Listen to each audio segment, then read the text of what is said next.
That's What's professional. going on at the moment? I don't know because I've just switched it over to netball. Netball. Netball.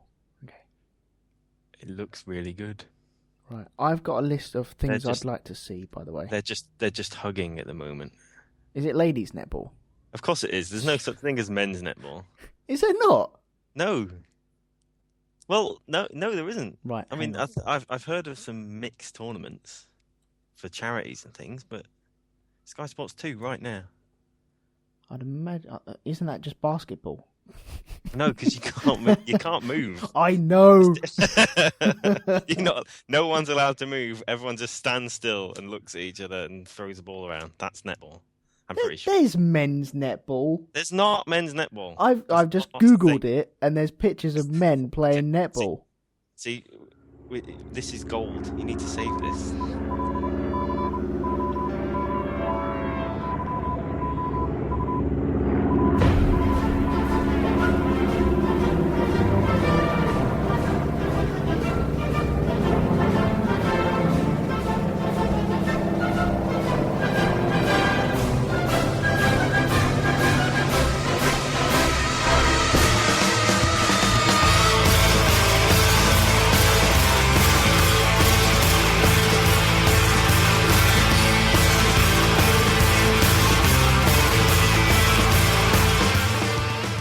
Hello everyone, welcome to Shonky Lab. Welcome back to Shonky Lab even.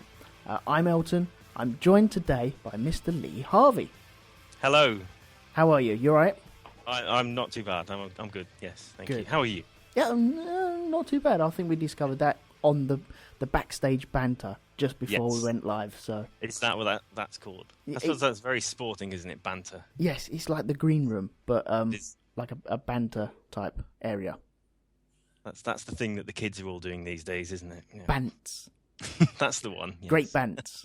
Top bants. Yes, top bants. Oh, I like Top that. bants. The Yes. Archbishop of Banterbury. Yes, that's it. Anyway, carry on. Okay. Well, Shonky Lab is the show where we can talk about absolutely anything we want. Last time out, we were talking about before the internet. I think that was 2 episodes. I'm hoping that was 2 episodes because this one hasn't come out yet. And this week, we're talking about sports events. Sports. Yes, that's why I've dragged you on for some top bants. That's right. We'll see what we can do. Oh, well, it'll be fine. It'll be absolutely fine. Also, we got some people in the chat room as well. We got Chris Johnson from Witless for the Defence, and Doreen is also in there. Yep.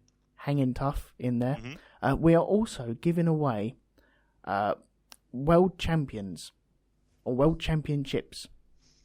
Last time out, we gave away buildings. And lots of people in the motor room, what am I on about? I'm not at work again. At the chat room, were choosing what building they wanted. So this time, I'm giving away the champion of the world. So whatever champion of the world you want to be, just ask for it either in the chat room or you can phone up on the Skype at eltonmcmanus, and I'll give it to you. It's no problem. Lee, would you like a champion of the world? I would. Yeah. But my amazing preparation has not thought of something yet. So as it jumps into my head, I It could will be- ask for that. it I think can be I'd anything. like other people to get better ones first. Okay. I think rather than the host stealing all the good things. But that is our prize position. That is true. Sorry, I'm forgetting the Shonky Lab. The rules of Shonky Lab is the host gets everything they want. Exactly. That's the way it goes. It's our little sandbox. Which means that you have to take your champions first before I can get one. Okay. I want to be champion of the world of rock, scissors, paper. That's a good one. See? Thank you very That much. is a good one. Wow. Yeah. Jealous now you didn't take that one, aren't you? I didn't think of it. We once played a tournament of that at some ice hockey finals. See the segue there? Links straight in. You played rock, scissors, paper at ice hockey finals. Yes, in British ice hockey, they have at the end of the season, the big professional league, the top 4 teams have their playoffs. So the semi-finals on a Saturday, the finals on a Sunday. It's an amazing event. It's 9,000 people there for the whole weekend from all the teams in the league as well, even the ones that didn't actually qualify. So it's a fantastic atmosphere. But us, as London fans, challenged the Belfast fans to a rock, paper, scissors competition. And is this outside the stadium or the ground? Outside in the pub, yes. Oh, in the outside pub, the okay. And we lost 3-0. It was embarrassing. But we had a little trophy. It had ribbons on it. It was named after Nate Leslie, who was the player for the London Knights ice hockey team, whose dad was the coach. And his job on that team was to warm the bench because he was no good whatsoever. But Daddy was in charge, so he got a job. Wow, I've already got visions of lots of Irish people and lots of English people on the ice, just queuing up, ready to play rock, scissors, paper. It's not quite on the ice. We were in the pub. Right, yeah. We were on the ice. No, but don't you think drunk Irish and drunk English people on the ice would be much better? But look, like a Six Nations of rock, paper, scissors. Yeah, imagine the fingers lost while ice skating by drunk people. Oh, so you want them to be skating round whilst doing this? Only some of them. Right. Only the drunk ones. Okay. The sober ones. Once you're past a certain threshold of drink, then you get some boots given to you. You get called up. So okay. Yeah, and then you think you can skate for England or indeed Ireland. Or any of the other homeless. See, we've already invented a new sport. Why not? Straight away, ice, rock, paper, scissors. That sounds amazing. Yeah. With real rocks and scissors. And real scissors. Yeah, and pieces of paper. And you have to go around to either blunt their scissors, cut their paper, or smash them over the head with a rock. Actually physically blunt the scissors, you mean? Yeah. On ice. Yeah. That'd be brilliant. Doreen in the chat room wants to be world champion stitch, crosser, crochet, and knitting. Yes, you are the world champion of that. That's it, yeah. I was going to say, should we be writing this down? But I guess. Once again, I haven't got a piece of paper, but I will remember it and I will write it down and possibly put it up in the Shonky Lab Facebook page. Why not? I've got it written down already. Oh, good man. There you go. See, professional. You're like a PA. Like a really terrible PA, yeah. That's excellent. So what are the atmospheres like between the Irish and the English then? Well, the first time I ever went out there, we had our jerseys, the London Knights jerseys, and they had Union flag shoulders. So it was in sort of 2001, so it wasn't incredibly out of the troubles. So we were a bit concerned, but it took me 45 minutes to get served at the bar, 5 minutes to get the drink, and 40 minutes because everyone just wanted to talk to me because you'd come to Belfast and they were so happy about it. These days, there's no issues whatsoever because the Belfast Giants is the team, and they are sort of they're not a sectarian team out there. Whereas you can't have Rangers or Celtic shirts in the same bars, that kind of thing. Belfast Giants is just one team with no connection because they're fairly recent. Right. Okay. So it's very, very friendly. It's good. Good, because do you remember a match with England and Ireland? That's the Republic of Ireland, isn't it? Yeah. Yes. Oh, yes, the Republic. Where I think it was the Irish were chucking seats and such things they can find around a stadium down onto the English fans. Sadly, it wasn't that. It was English fans tearing the place up for the sake of it. Oh, was it? It was, when was it? 95? Something like that, yeah. And the match was stopped. Was abandoned and left alone, yeah. They've played since. It's all nice now. Everyone's friendly now. But yes, I do remember that game. I wasn't there, so that was good. No. No, I do remember I was at college at the time and came in and we had a couple of Irish guys there and tensions were low, shall we say. Mm-hmm. We were all just looking at it going, what the hell happened? We don't understand. It is ridiculous. That's what I don't get. It is just a game. And yet I get people geeking out on stuff. People geek out on TV shows. People geek out on video games and films. Yeah. And there's so many things to geek out on. And yet, when it becomes sport, more say football in this country, it's not classed as geeking out. It's more life and death situation. And no, that's not geeky. I'm not a nerd. And there's a kind of looking down their nose at people that like their own geekiness.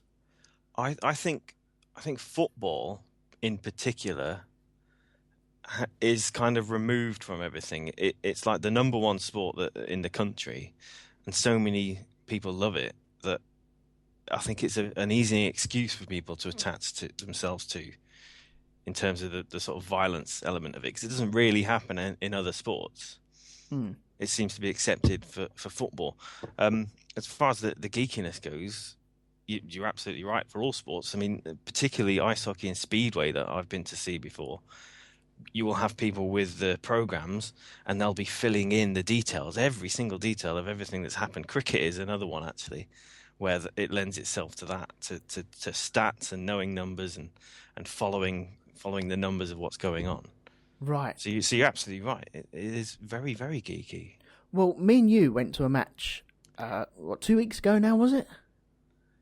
A match is a loose. Loose use. Okay, a gathering. That's right. A gathering of 22 men on a green pitch. Some of them vaguely looked like they knew what they were doing, but mostly not. No, it did. It was terrible. 0-0. What a waste of money. It was the kind of event where when people who don't like football say, "Oh, football's rubbish," you can't really argue with them. No. Those kind of things. No, but then again, there's another 400 matches going on in the country as well. So Correct. And we ended up going to the crap one. I suppose that is true in the difference between superhero films, for example. You've only got one film. Superman v Batman, for example, it was either good or bad. Whereas football, there's hundreds of these games. This one's terrible. I'm going to watch this one instead. Yes. We've basically just answered the question as to whether sport is better than superhero films. The answer is yes. Yes, it is. Well done. You're trolling from this side, and we also have a resident troll in the chat room in the shape of Lee Medcalf. He's kind of heckling from the back, asking about sport and why. Is there a cup in sport? There's always a cup. Why isn't it in a mug? Sport is muggest. Oh dear. I see what he did there. Oh yeah. Well, once again, there's that kind of line that if you like sport, you like sport. If you don't like sport, you don't like sport, and that's it. There's just no turning you whatsoever. But then again, there are. Well, I'm going to go back to what I was actually talking about earlier on, about the match that we went to and the geekiness there. You didn't pick up a program, did you? I did not, no. Every match I go to, I pick up a program for no reason other than just to say, oh yeah, I went to that match. It's like picking up a program to go to a concert or a gig. Collecting things, isn't it? Yeah, or getting a T-shirt from a gig. And, well, you also have football stickers. Stickers? Yeah. Oh, the sticker books? Yeah. Again, I'm a link between collecting geekiness and sports. Yeah. Okay. Oh, yes, because there is a Panini sticker book coming out very soon. Is it out now? Ready for the Euros? Yes. Oh, yeah, of course it is, yeah. Okay, right. After this, we are going to be doing swaps, because I will be collecting that. I haven't got one yet. No? Not yet. I haven't got one yet. I saw some in the shops the other day, so I suspect it is out, yeah. No, my son came up to me today and said, "Are we doing the sticker book again?" I went, "Yes, I will be doing that for the rest of my life. Don't you worry." Yeah, long after he is stopped. Yes, yeah, he'll still be there. But you're right. It is like a collection of either stats or you can fill out. Normally, they have a chart, don't they, of what is going on in the certain tournament, whether it be the World Cup or whether it be the Euros. Yeah, and you can gig out on the scores, and you can write your little scores in and put your players who scored in and how many yellow cards, how many red cards, and yeah, I love them books. Well, American sports, they love it over in America. Just the stats, baseball especially. Just people live. I mean, have you seen Moneyball? No. The film, I can't remember the actor was in. I'm sure Lee will be able to tell me. It was about the Oakland Athletics baseball team who worked out that instead of spending a fortune on all their players, they just looked at the stats and looked at the averages and said, well, if this player faces so many balls, he's going to hit so many home runs. Right. He's done this in the past. So they built their team on the cheap by just going by stats. And they I think they got to the World Series. I don't think they won it. Right. They went all the way. So it's America. Stats is huge. Yeah, it's like playing Championship Manager on the computer. Football Excel, football spreadsheets. Well, that's all it was. That game was just a spreadsheet, and you had to work out who had the best running ability and crossing ability and fatigue, and it was just working out, just playing the game. If you know how to play the stat game, then you could win that. Exactly, and it transfers through to real life sport. Oh, nice segue. So, what have you seen live then? Right. Well, we saw football. That very recently, didn't we? We talked about that. Ice hockey again is possibly my favourite game to watch. It's very, very fast. The ice hockey over here. Yeah. Are they allowed to fight? They're not allowed to fight anywhere, but they do. You get sent off for it, or you'll get like 5 minutes in the sin bin or whatever. But I thought that was part of the game. It is. It's not. It doesn't go unpunished. Yeah. But it's usually just 2 minutes, sat down, think about it, come back on, do it again. The idea of it is that you want to win momentum for your team. Mm-hmm. So if things are not going well, you start up a fight and you win, and then the rest of your team's all G'd up. The alternative is if you can goad one of the other team's skilled players into fighting you, they get sent off for 4 minutes, 5 minutes, whatever it is. And then they're missing that player for that time. So it has a slight tactical element to it. Plus, it's a lot of fun. Oh, yeah. Yeah, I've seen some fights on YouTube, and they're just crazy. There's just two guys grabbing each other's collars, and they're pretty much going punch for punch until one of them just falls over. Or the refs don't even get involved, do they? Not straight away, no. They will once they start to look tired. Yeah. They'll jump in and go, okay, that's it, you've done. But the shirts actually have what's called a fight strap on the back so that you can attach your shirt to your shorts. Right. Specifically for fighting, so that they can't get it pulled over their head. Oh, bloody hell. So, that's absolutely true. Well, then that means that it's encouraged. It's not discouraged. Exactly. I wouldn't say it was encouraged, but there's a lot of sort of worry about it because of head injuries and things, and similar to what's happening in American football and in rugby, with the idea, or any other contact sports, with the idea of it causing concussion to a lot of players in later life. Yeah. So it's kind of discouraged at younger levels, I guess. Yeah, I think once you get past a certain age, then really it's up to you if you want to get goaded into a fight. If you want to participate in anything like that, then you go for it. Exactly, yeah. Okay, what else have you seen live? I noticed Chris Johnson's talking about cricket, saying it was the most boring thing in his life. He's doing it wrong. Cricket is an excuse to go and sit in the sun, read the paper, have a snooze, listen to Test Match Special, which is basically old men talking about cakes they've been sent in the post. And it's lovely. Old men talking about cakes. It's just a lovely, relaxing day. That sounds like heaven. And nothing really happens that much.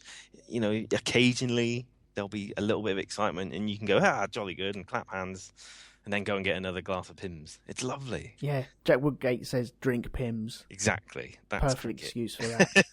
Exactly. I've only seen cricket on a I wouldn't even say it was a county level, more just where my son used to play football. There was a cricket pitch over the other side at the same ground, and he'd finish a match, and then we'd see all the blokes, I'd like to say warming up, but really they were just throwing a ball around. It looked like a warm up in PE at school, when really nobody gives a toss. They're just there for a bit of fun, and okay, fine, we'll finish with the football, and then we just sat down and then watched a bit of the cricket, and it was brilliant. Even watching my son play cricket, it was a blue sky, it was beating down.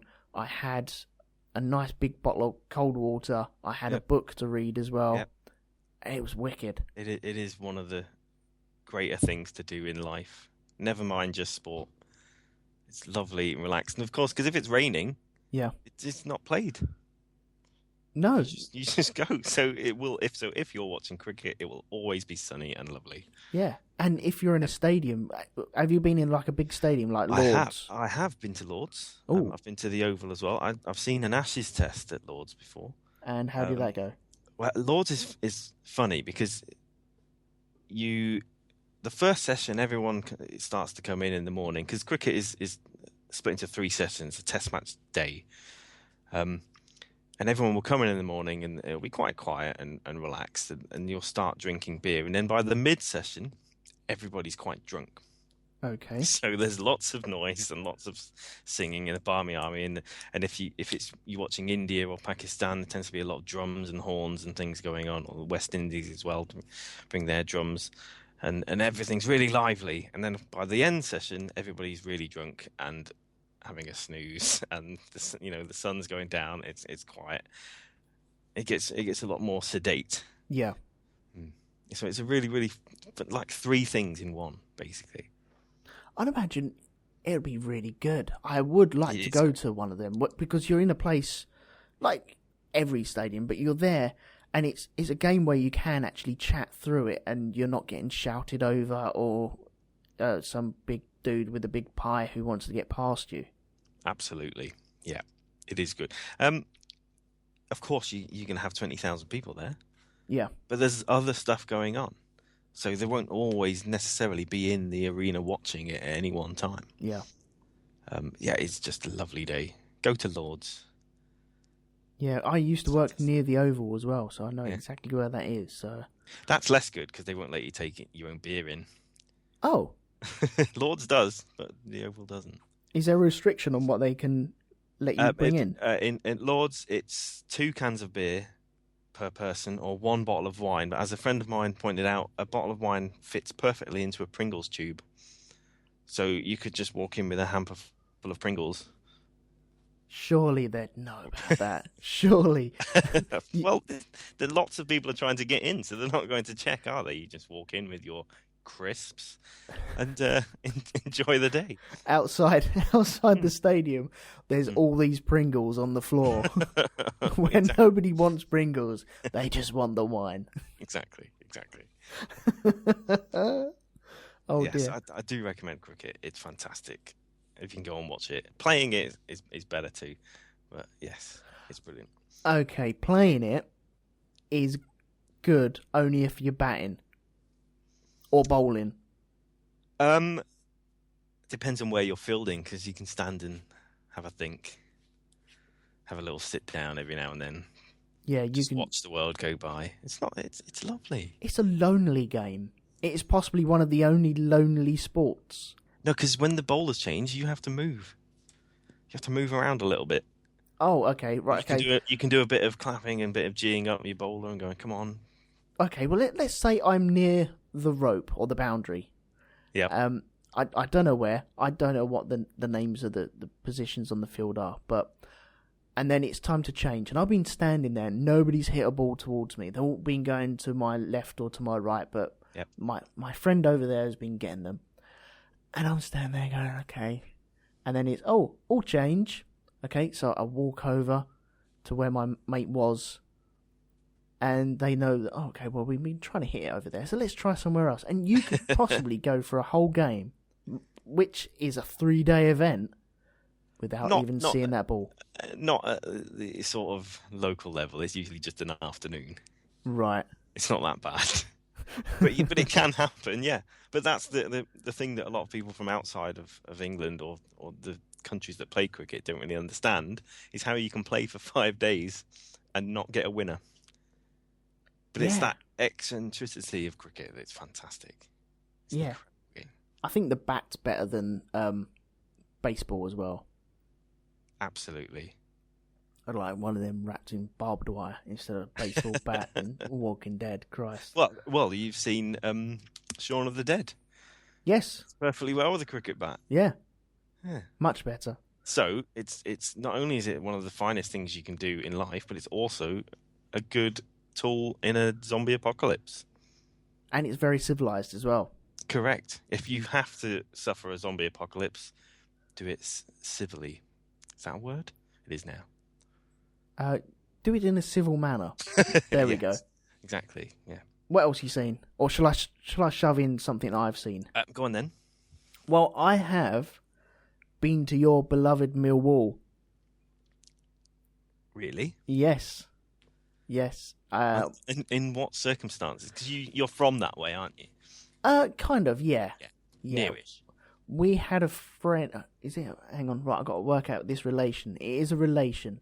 It is my, not in a Bill Clinton way, I suspect. Not that type of relations.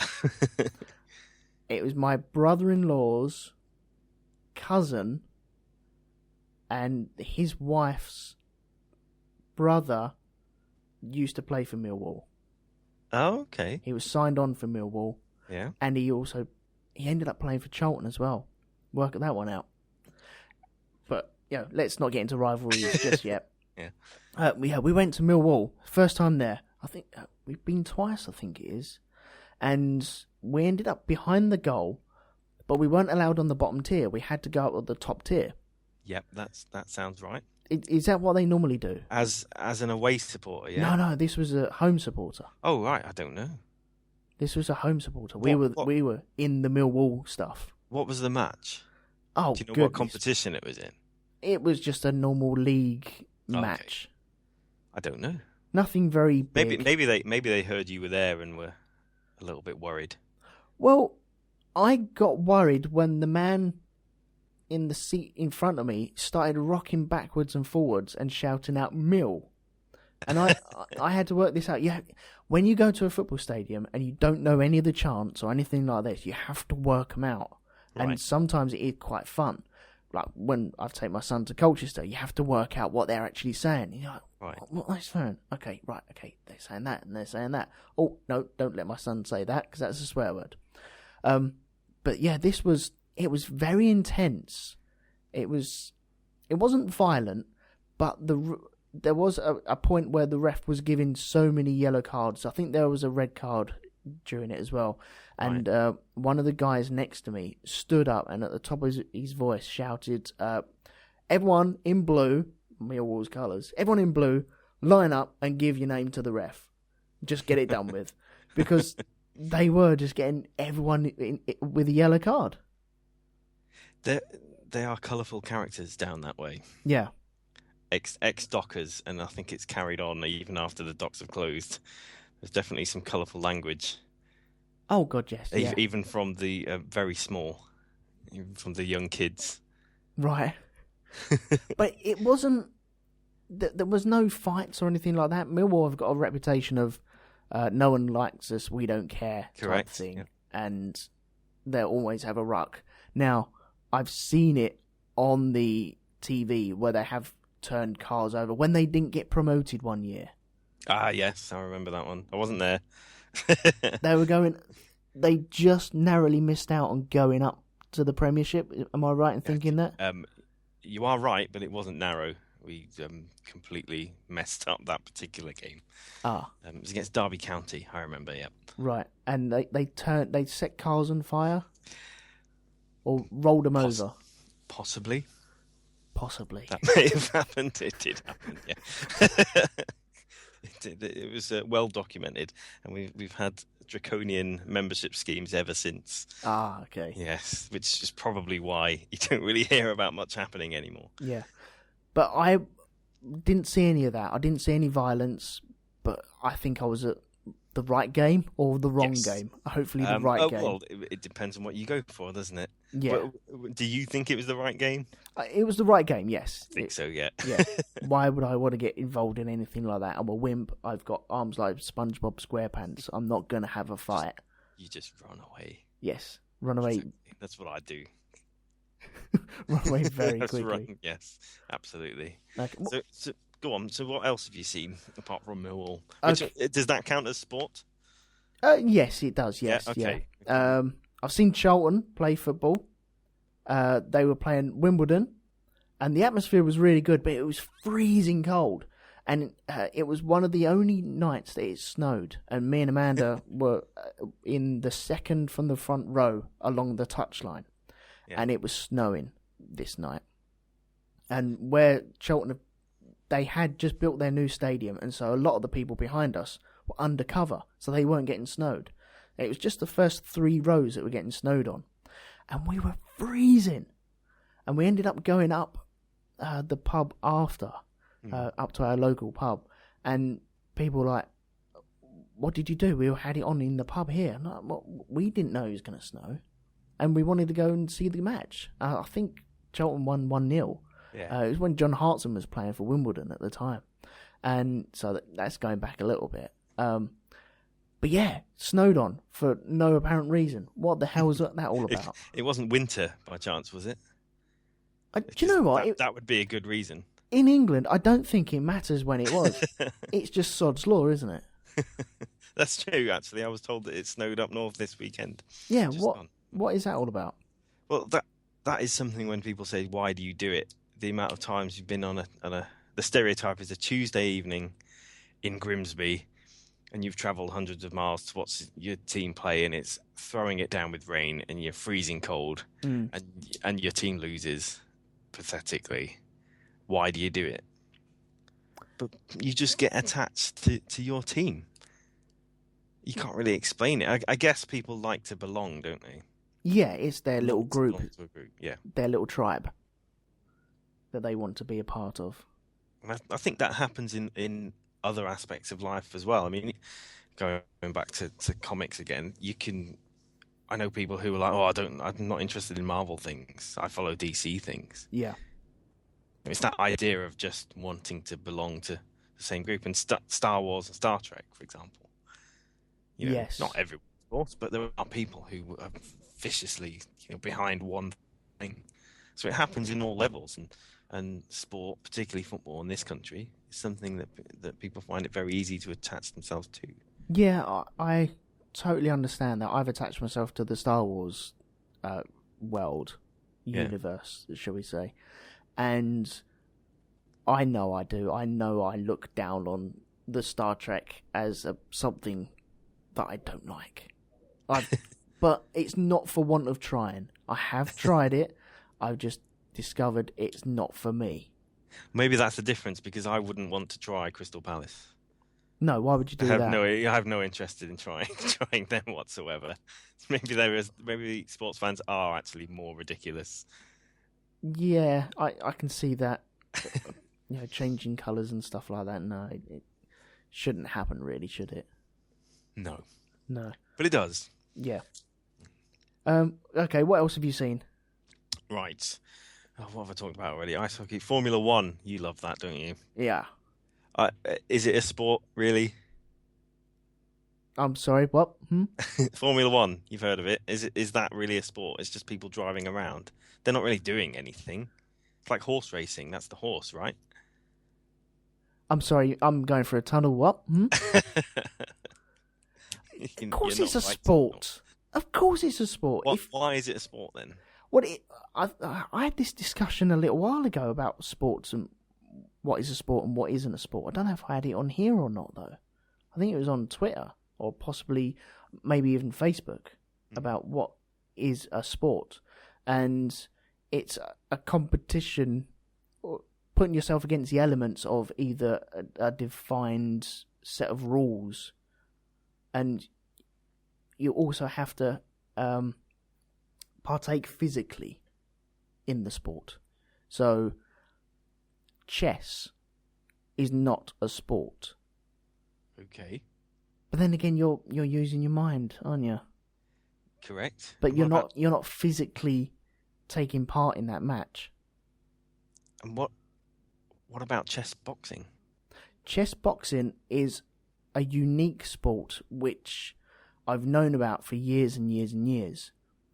Believe it or not, it was on one of my test podcasts that I did in 2008, and I actually spoke about chess boxing there.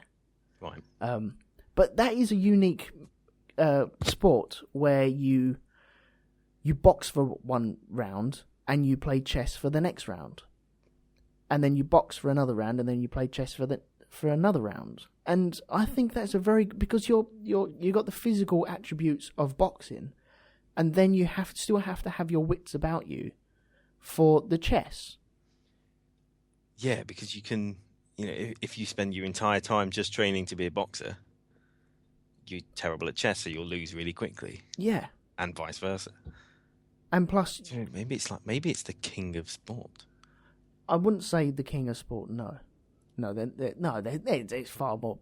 There's better. But it's sports. both brain and brawn. It is, but it proves that chess isn't a sport because you can't even move the pieces with your boxing gloves on. So in order to make chess a sport, you've got to add the element of punching each other in the head. Yes. Fair enough. Do you think it would work with other sports like chess, tennis? No, because the thing about chess boxing is you're taking a battering to the head. Right. You're going through a physical. How would you put it? Your body is going through a physical pummeling, and especially your head. And if you know that he's good at the chess side of things, you pound him a few times in the head instead of a couple of body shots, and then you may tip that balance. I guess. I suppose. Well, chess luge, maybe? That's quite physical. Just throwing yourself down ice. Chess? Oh, I have no idea how it would work. No. Playing chess while losing. That would be amazing. Very, very short. There'll be queens. You've got to try to win the game before you get to the bottom of the course, maybe. Queens and pawns going all over the place. That's just not a pretty sight whatsoever. No, it's not. We were talking about Formula One. How did we get onto chess luge? I can't remember. And it's right. So, Formula One. Yeah, yes, you've seen it, yeah? I've been to see that. Again, I don't know if you've been to sort of music festivals. Yes. Because that's another area of life, isn't it, where people are extremely geeky. Yeah. With music and going to music festivals and watching bands and things like that. Oh, yeah, yeah.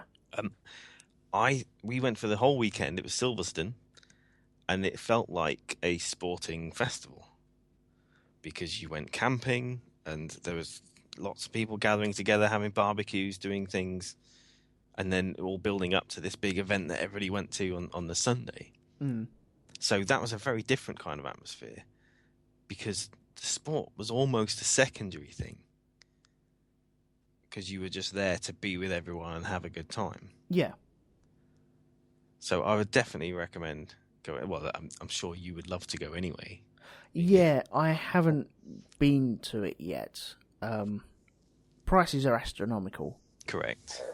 I would love. Sorry? Unless you can go to Hungary or somewhere like that where it's a bit cheaper. Well, funny enough, I did think about going to Belgium because it's not as far as all the other tracks. It'll probably be just as cheap. And then I was sat there going, hang on, why do I want to go to another country when I haven't even been to that sport in this country? But it's that balance of, once again, price. Hmm. And do you class it as a holiday? Do you not class it as a holiday? And do you go for the whole weekend? See, I'd like to go see Le Mans, just for that fact, because it is, like you say, it is like a festival, and that is a maybe 4 or 5 days worth of festival.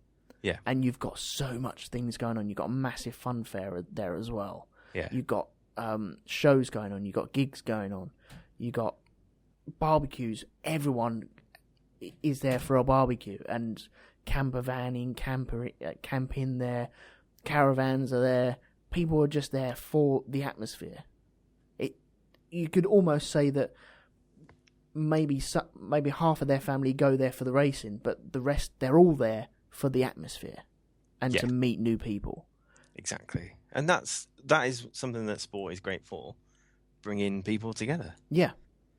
Which is often what people forget when you see the bad parts of it, you experience the bad elements of that kind of tribalism. Yeah. But it also has lots of good elements as well. And for Formula One or motor racing, I suppose that's one of the best things about motor racing is that all of their events are huge things with so many people that it just becomes a big carnival, a big festival. Yeah, with motorsports in general, you have rivalries between the teams, but you can walk around and see a guy with a Ferrari hat and an Audi T-shirt and some McLaren bottoms and Lotus trainers, and everyone just respects him for liking everything and just being there for that reason of watching a race. Yeah. There's none of this, well, hang on, you're wearing a Williams T-shirt. What's going on there? And the McLaren guy is like, no, I'm not sitting anywhere near him. That doesn't happen. It's all shake hands and talk about it and share stories. Well, it used to happen in Roman chariot races. They used to have the different teams that had different colours. Mm-hmm. And you'd get people walking around Rome or Pompeii or wherever it was, wearing the colours of the team that they liked. And they would have hostility between each other, between fans of other teams. And we're back to Millwall. Yeah, well, exactly. It's not just us. No. It's the Romans as well. What have the Romans ever done for us? Football hooliganism? Yeah. Okay. Yeah, that's true, yeah. Talk about atmospheres. Yes. Have you ever been in a Mexican wave? Plenty. Yeah? Usually indoor events, so ice hockey. Yep. For example. I can't remember the last time I was in one though. A Mexican wave usually means that nothing's going on. I remember watching the German teams over in Belfast in this tournament that I went to that I was telling you about. So I think they were Berlin fans, and they started doing Mexican waves and doing congas all around the seats, and everyone thought it was hilarious. And the coach, who somebody spoke to later on, said, yeah, he hates it when they do that because that means the team are playing terribly and they're entertaining themselves instead of being entertained by what's happening on the ice. He's totally correct, though. Yeah, absolutely. He's absolutely correct. Yeah. You tend to see them more in sort of World Cup games or European Championship games between two sides who are not one of the major teams and they're not the host nation. It's just people have gone out because there were some cheap tickets and something's going on. And they have no affinity between either the teams and just have some fun and wave around, yeah. Yeah, but normally in an actual championship, that would be the best game to go to. They normally end up being the stonkers of the match, of the competition. Whereas if you have a host, they've got so much pressure on them, that they fail to perform. Yeah, usually. Doreen in the chat room says Romans made death a spectator sport, which is yes, that's true. They did. They were very interested in a bit of violence. Yeah. So I suppose we can't really be surprised. The next time you see a Millwall incident in the newspapers, you can know who to blame. The Romans. The Romans, yeah. Or maybe we should buy the paper with the Millwall fans having a fight in it and just draw Roman shields and Roman hats on them. And I reckon that'll work out really well. I think so. Yeah. If you cracked it. We're answering all of the world's problems. Yeah, it's like when the looters in London, people started photoshopping them with cats. So they were stealing cats. And it was brilliant. Yeah. That should always happen. People should do that more. There was one, Millwall played West Ham a few years ago, and a really fat bloke ran on from the West Ham end, and he was in all the newspapers and all the pictures, and people did that, and they photoshopped this fat bloke into all sorts of circumstance. So he was at Tiananmen Square in front of the tank. He was pipping Usain Bolt in a 100-meter race. It's all that kind of crazy thing. So yeah, you're right. Photoshop, that's the way to go. Mo Farah got photoshopped in everything. I think there's a website called Mo Farah Runs Away from Things. And it's as he was crossing the line to win his gold medal, he's got his arms outstretched. Yeah. And he's got this beaming, surprised face on his mug. And people then decided to Photoshop that in front of marauding people chasing after Yeah, him, and I think cars. I've seen it with was it a T-Rex? Yeah. Or those chasing him from the one from Jurassic Park or something like that. I've seen, yeah. Oh, it's just brilliant. Love it. In the chat, Jack Woodgate had said a little while ago, here's a question. Is it okay to support a team from another part of the country you have no ties with? Well, you can answer that because you do, don't you? I certainly do, yeah. Yeah. Do you feel it's okay? Absolutely, yeah. Well, why is it okay? Why is it okay? Well, I started supporting Man U when I was at school. And it was just a case of my friends supported. I went through a love-hate relationship with football for a long, long time. Right. It was years and years ago, and I totally fell out of love with football. I hated it. I was one of them kids that didn't like football whatsoever. It wasn't that I wasn't good at it or anything like that. When I was a kid, I was alright. I was never the greatest, and I didn't have any delusions of grandeur that I would ever be great, unlike a lot of my friends. And yet, I didn't like the sport for some reason or another. I do not know what happened, but it was just, I can't be arsed with it.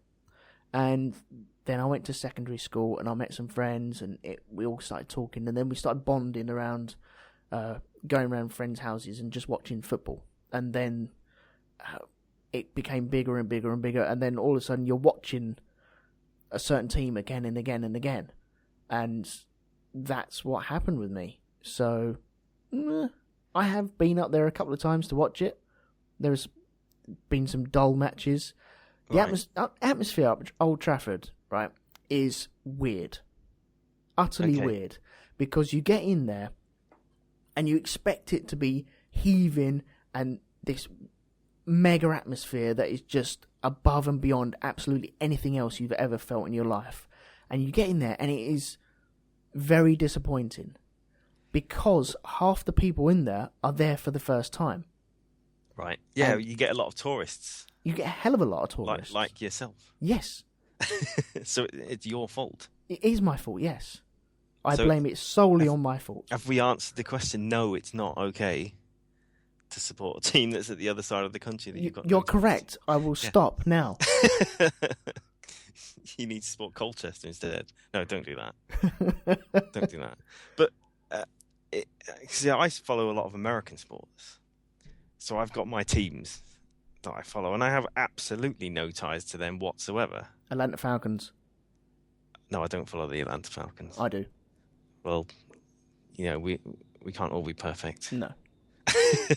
Well, they're quite good, aren't they? Do you know, I wouldn't have a clue. I follow the Pittsburgh Steelers, and they're definitely very good. They've won the Super Bowl more times, I think, than anyone else. But I have absolutely no tie to Pittsburgh whatsoever. It was just blind luck. Like you say, you catch them on TV a couple of times, and before you know it, you're watching them lots. Yeah, that's right. But then we don't really have a league in this country. There's no American football league per se. Well, there is, but it's tiny. But we do get the American football come over here into Wembley a couple of times a year. Which I have been to. Have you? Is it any good? Because I am thinking about going there. And how long does it last for? Like all day? About 3 hours. Oh, okay. So it's not and it may go to overtime, but I haven't seen that yet. I've been a couple of times. It is great, and that's another one of where you get lots of people coming together from all the different teams, because there isn't a team in the UK, and you have your team that you follow from America. So everyone goes to watch this big festival of American football when they come over here. Yeah. And I think they're going to have a game at Twickenham now next year as well. Okay. Twickenham and Wembley. Yes. Yeah, I would definitely recommend it. And the atmosphere is that the players say that it's very different to how it is in America, because you tend to have the home fans and a smattering of away fans. Yeah. But they're all more into supporting the one team. But no one's got a gun in their pocket either. Sorry, America. This is true. This is true. But they play some games in Canada as well. Occasionally. They've got no guns. Right. Yeah. But They do have so bears, but nobody do ever have smuggles a bear into a stadium. and Mounties. And Mounties, yes. Yeah, there used to be a Mount. Do you remember the wrestler, the Mountie? No, I was never into wrestling. Although I have been to a WWE event. That we were talking about a list of 3 things that we want to see. Yeah.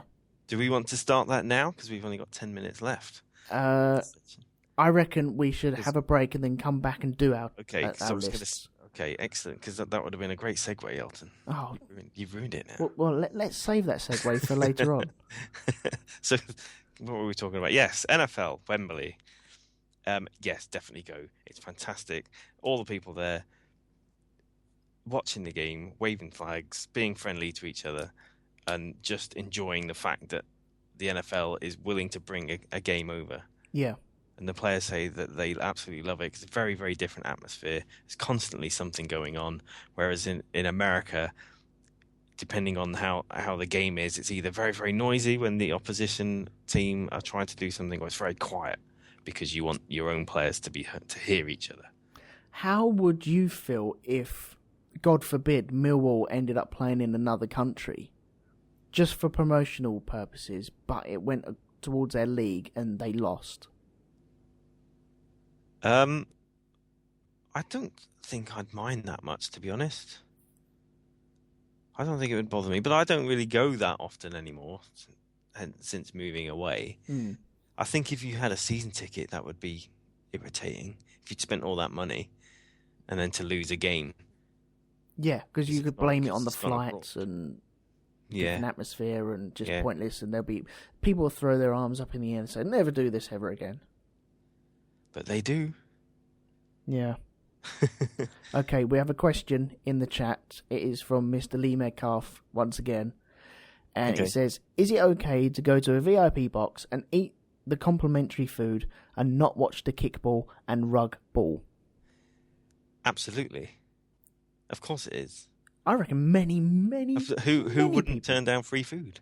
Many people do that. Yeah. So many people do that, and it's proof on the games themselves. The game kicks off, and you can see all them empty chairs in the section just behind the players. Always empty, always empty. Do you know why? Because they're getting another free complimentary champagne from the bar. Absolutely. Of course it's particularly for Lee Metcalf. I'm giving him my permission. What, to go there and do that? To go and do that, yeah. Oh, okay, fair enough. Of course it is, yeah. Absolutely. Free food. Yeah, free food's always a good one. Okay, I'm going to tell you another thing that I've been to. Go on. England. What, the country? I've been there. I've lost the word now. The team. The team? Yeah, the team England. Football? And yes, we had a Mexican wave. Yep. I filmed it. It's on YouTube, so people can go watch it over there. The Mexican wave was brilliant. The game was not.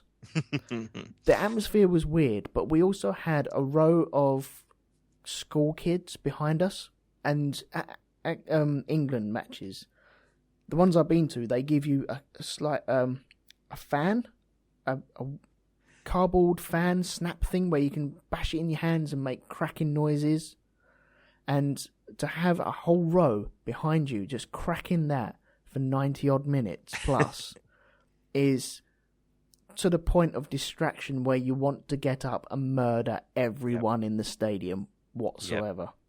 Absolutely. That is horrid. I take it was a friendly match.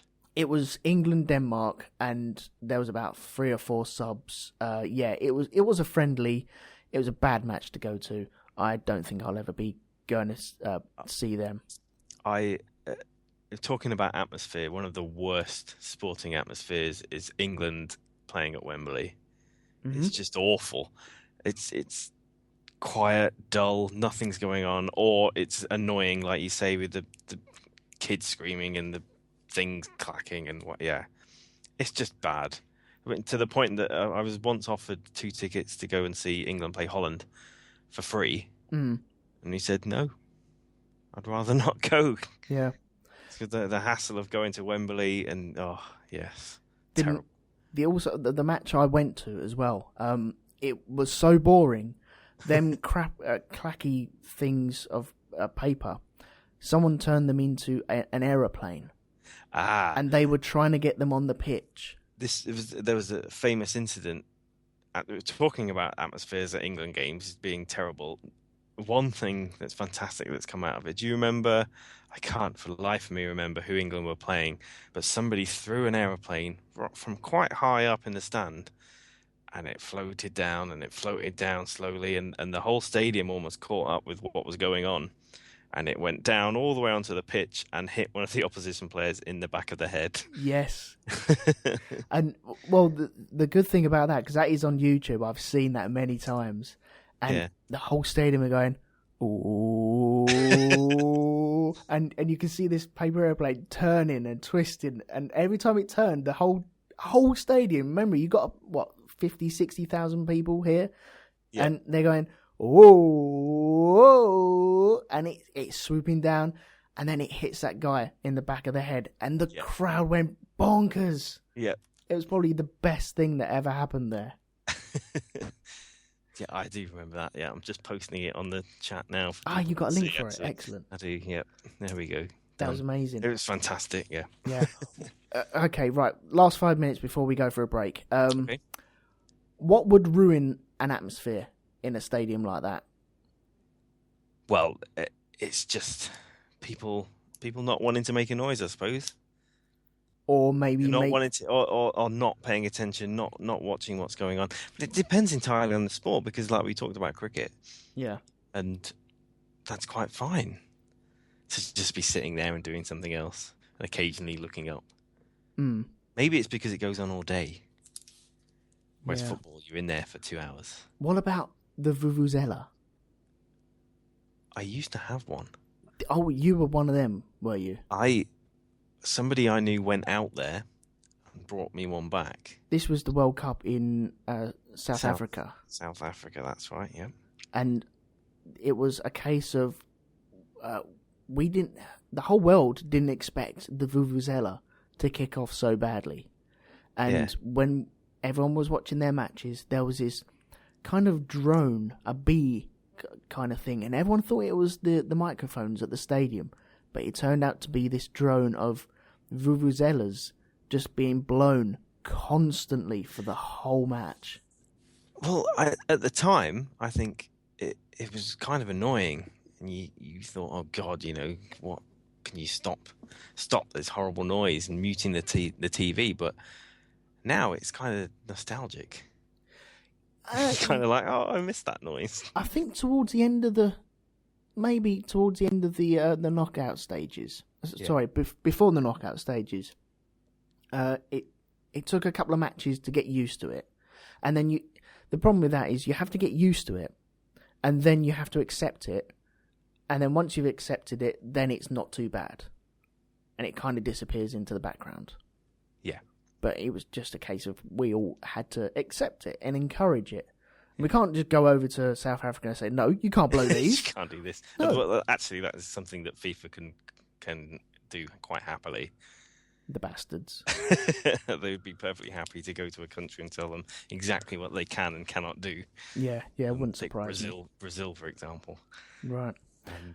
Okay, right. I think we should wrap it up there just for a bit. Yep. We'll all go grab a drink, and then we're back for a part 2 and a final part, and we'll go through a list of sports we want to go see. Yes. And I've got some blinders for you. Excellent. I've got some. Mine are probably going to be standard and boring. So. Oh no, there is one. I want to go through the rules with you, and it is brilliant, utter brilliance. So what we'll do, we'll convene. For the people listening to this on the podcast, we'll be back in a matter of seconds. So that's not too bad. But for the guys in the chat, if you want to stick around, we'll still give out champions of the world. So if you want to be a champion of the world, let us know in the chat room and we'll pass it on to you. Until then, we'll see you in around about 15 minutes. So see you soon. Excellent.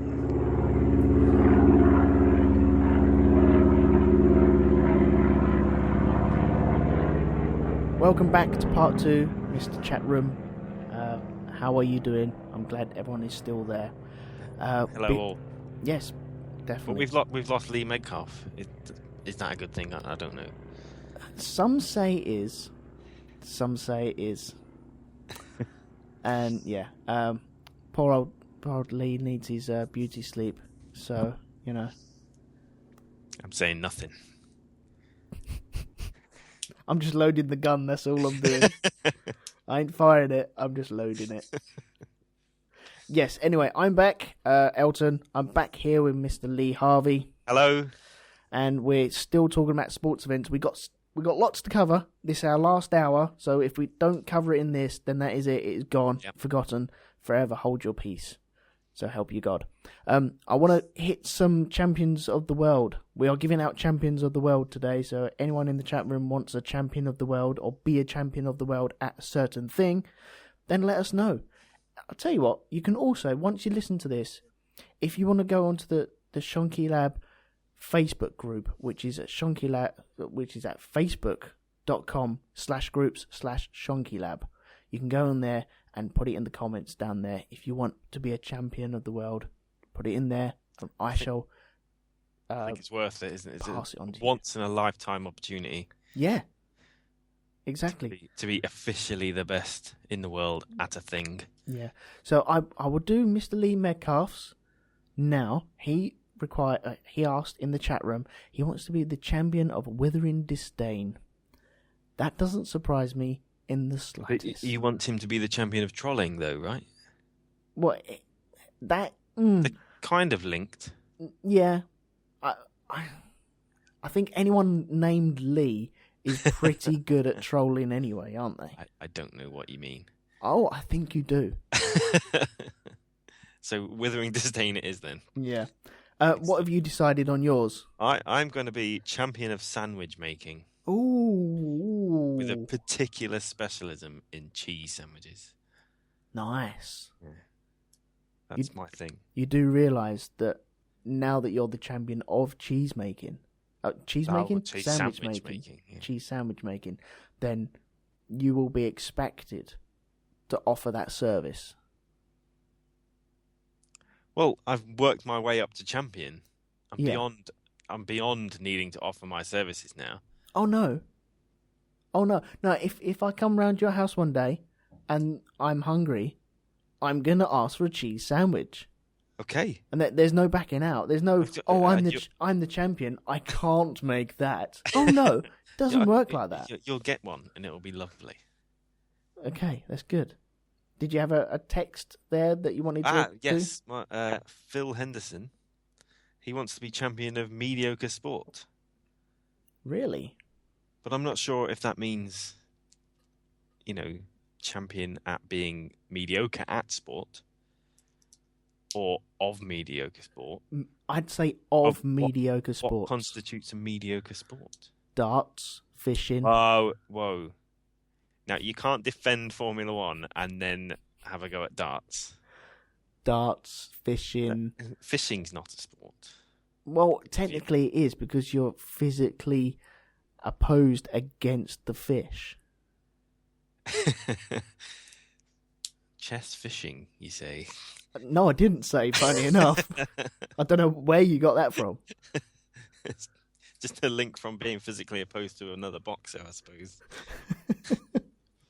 So darts, you like the darts? Darts is amazing. Darts is brilliant. I've been to watch darts. The cheap one, not the Sky one. Yeah.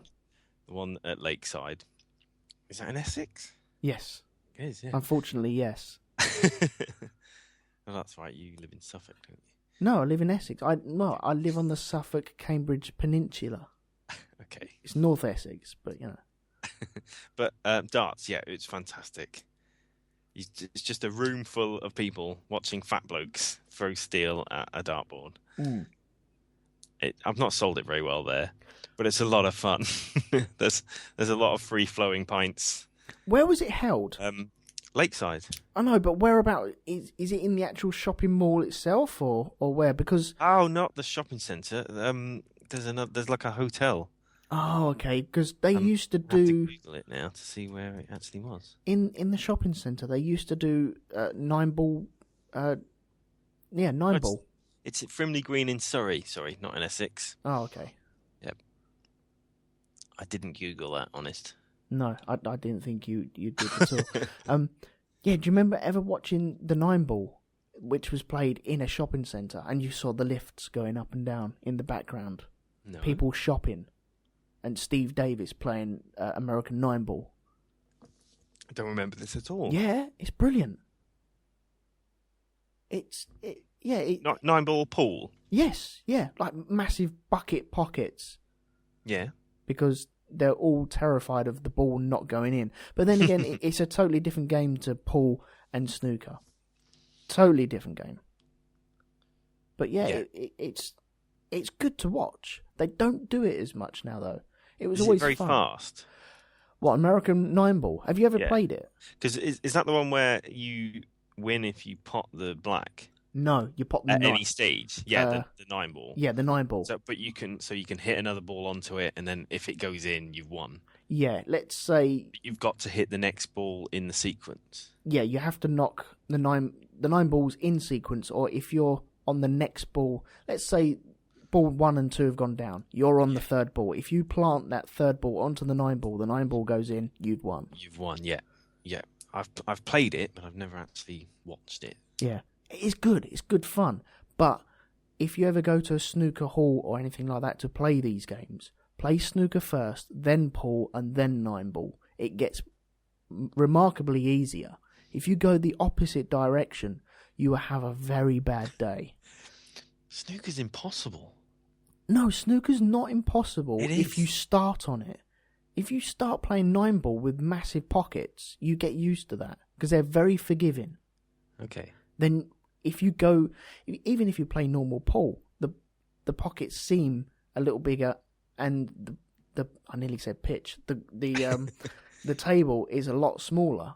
Right. And so when you transfer over to snooker, it's you need binoculars to see the other end of the table. It's so far away. It's incredibly. They are big, aren't they? Yeah. Yeah. Have you ever been to watch snooker? At the Crucible? Anywhere? I've seen people play matches at a snooker club, but never at a TV or televised event. I don't think I would either. No? Not even the Crucible? No. Not even to say I've watched World Championship snooker at the Crucible? I'd like to, if I did go to that, I wouldn't go to the final. I'd like to go where they're playing like the two matches and sit right in the middle of the two matches so you can see both matches. And I want to be that guy on the TV who's looking around the corner. Leaning over. Yeah. Just there's Elton leaning. Yeah. I'll just lean for 3 hours. Yeah. Sounds good. I would go. Well, I lived in Sheffield for 4 years and didn't go, so... Oh, well, there you go. That's my answer. Yeah. Snooker's, it's boring. No, I wouldn't say it's boring. I would prefer it to golf. Absolutely. Golf is not a sport. It's not being allowed. It's not allowed as a sport? No. Really? Not on this show. Oh, okay. Not a fan, then? No. I wouldn't mind...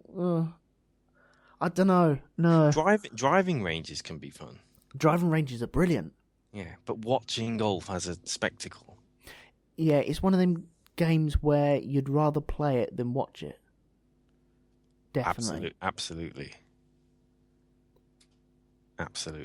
And you need a caddy as well. You don't need one. You can get in one of those little buggies. Yeah, they're awesome. No, I've played golf. I told you this story when you came up, but I'm still going to tell it. The first time I tried a proper round of golf, it wasn't even a full round, it was 9 holes. And we went to Crystal Palace. My brother-in-law took me to Crystal Palace. And we went out that morning and we had a brilliant time. It was brilliant. It took flipping ages and I was terrible and I was also very good at some points. That day, when we got back, we'd found out that Tiger Woods had crashed his car and also retired from the world of golf. Coincidence? I don't think so. I think he had. So can we add you to champion of golf? I reckon Because he clearly thought Elton's on the scene now. I think he may have heard me tee off and thought, hang on a minute. No, I'm retiring. There's a disturbance in the golf force. I'm out, yeah. I can only surmise that he possibly felt it. And maybe in his water or maybe in the smashed windscreen that he was cheating on. I don't know. But yeah, that was a true story. And that was brilliant. I flipping loved that. But so yeah, Elton McManus, champion of golf. And what was your one? I can't remember. Rock, scissors, papers. Rock, papers. Oh, that's a better sport than golf, to be honest. Isn't it? Yes, it is, yeah. Both to participate in and to watch. Yeah. Okay. Is there anything else you want to hit on before we get to maybe a list of what we'd like to go see? Oh. We did see... I was just thinking about... You were talking about going at the snooker. Yeah. Watching the earlier rounds. Something I've always wanted to do, which isn't on my list... Wimbledon, but go to the early rounds. Have you ever been there? I've been outside it. Have you queued up? I've queued up. I've also queued up. And we gave up. It's like, dude, not getting anywhere. We also gave up. Yeah. So it can't be that good then. Oh. We both queued up for a couple of hours and then thought, do you know what? Sod this. Oh, it wasn't a couple of hours. Oh no. We got there around about 9 o'clock. Yeah. And which is far too late to go to Wimbledon, by the way. And I can't remember what time they opened the gates. But it was raining on and off. Mm. And the queue goes for miles, all the way down the road, and then it goes into a field. It goes through the park, doesn't it? Yeah. And what year did you go? Because I've got a program. Once again, I bought a program. But I can't remember what year it was. It was maybe 96. Oh, mine was very recent. 2009, maybe. Oh, okay. Oh no, even later than that. 2012, maybe. Really? Yeah, Andy Murray was playing. That's probably why we didn't get in, to be honest. It's very busy. Oh no, Andy. Was it Tim? I think Tim Henman might not have even been there. It would have been the guy before him. Oh, what was his name? Jeremy Bates. Yeah, Jeremy Bates. I think Tim Henman was there in the mid-90s. Was that where he threw a ball? It was him and Greg Rosetsky. Yeah. Were playing, yeah. Yeah. But even queuing for Wimbledon could possibly be a sport. Because that's very British, isn't it? The sport of queuing. Yeah, definitely. We'd win. We would definitely win. It is a very... You need stamina for that. Definitely, for that sort of queuing for hours and hours, and then you have to have the tolerance to feel the rain and think, okay, nobody's coming out now because it's raining. What happens is the games carry on, and then people leave, and then so people are allowed back in. If it's raining, no one's leaving because games aren't finishing, and people want to stay there and watch at least one match. They've queued for 3 hours to get in there. Yep. And so when you feel the rain, you think, oh, God, don't start raining again. That means all the covers are going to go off, and that's another 15 minutes. And so, See, you were talking earlier about collecting. In my head, when you were talking about that, I was thinking, yeah, but I'd have the ticket from that day. That'd be a thing that even if I didn't see anything, I could add it to my stack of tickets that I've got. Yeah. Ticket stubs. Yeah, see, I don't even remember how close we got. We got pretty close, but when the rain started again, it was, no, come on, let's go. It's not even worth it. And at Wimbledon train station, they have umpires there as well.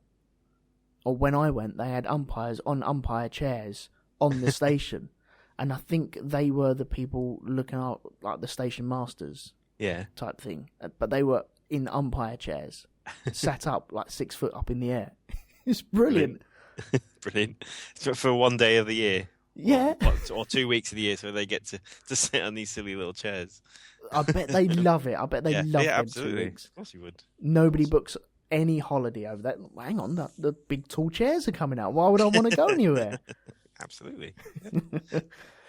In the chat room, we have Gaz, and he says golf and snooker need a 2020 element.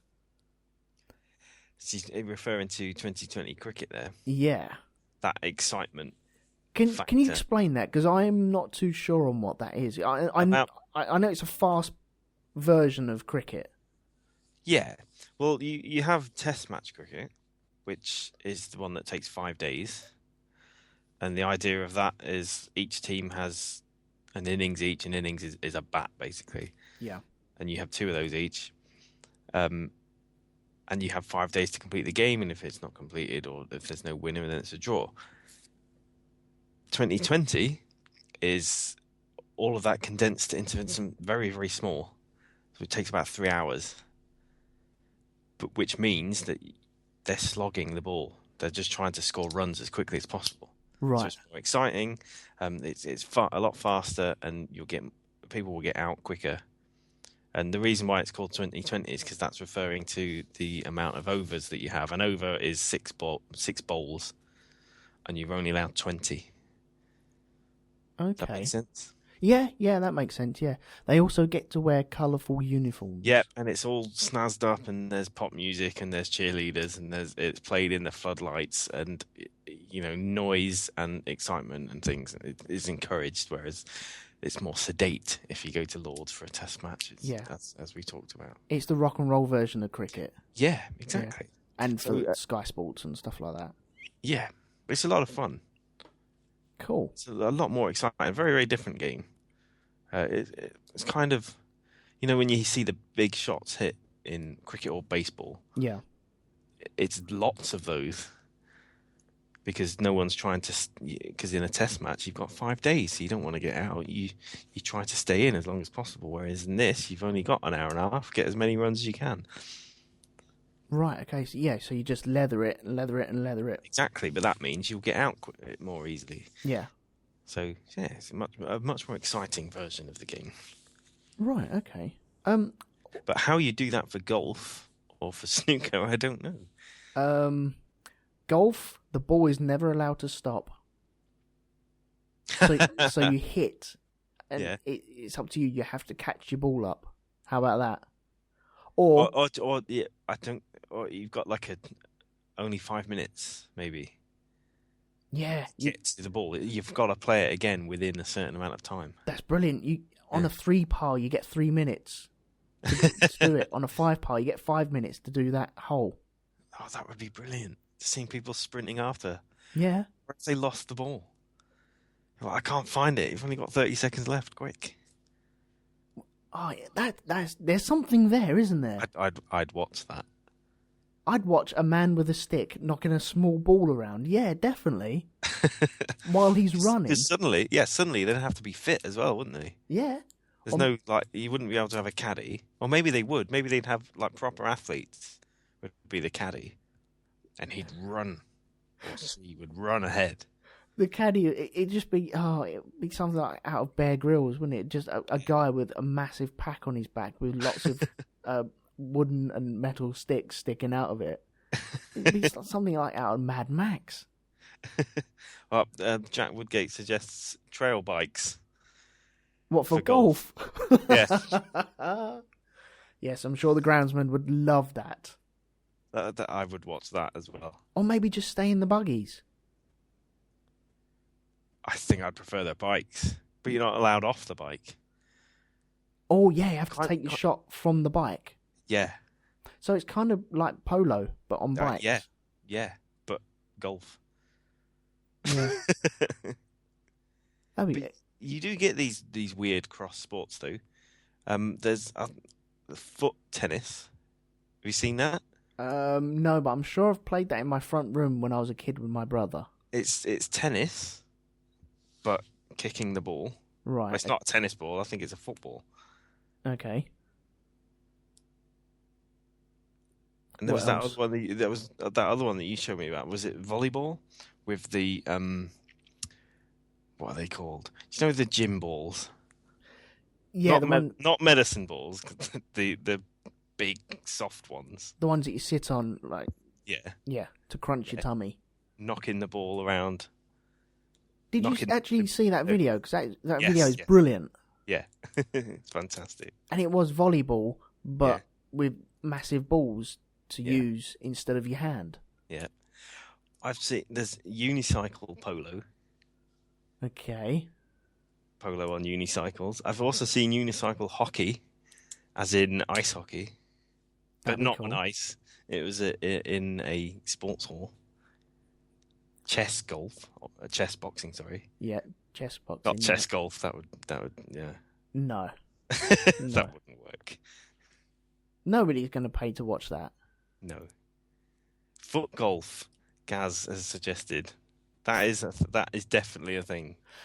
Okay, foot golf. Would that be with golf balls, or would it be with footballs? It's golf, but with footballs in football-sized holes, and you kick it. You'd feel like you was a borrower, wouldn't you?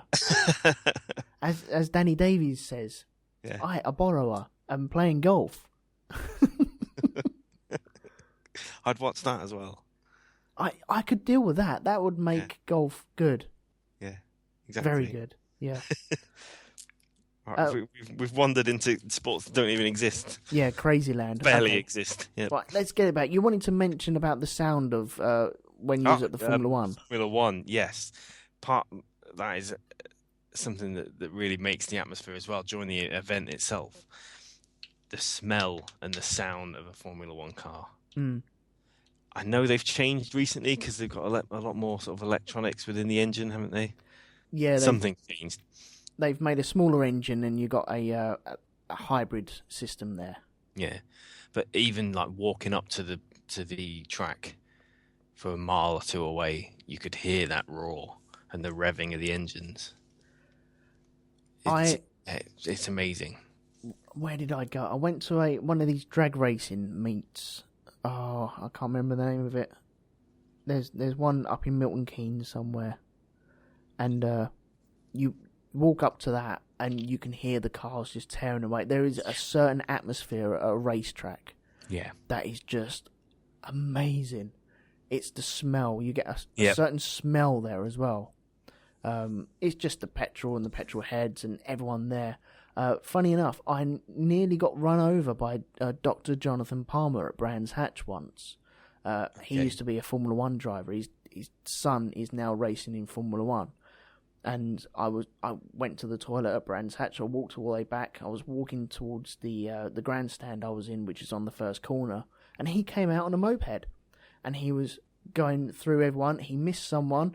And then almost collected me at the same time. So thanks for that.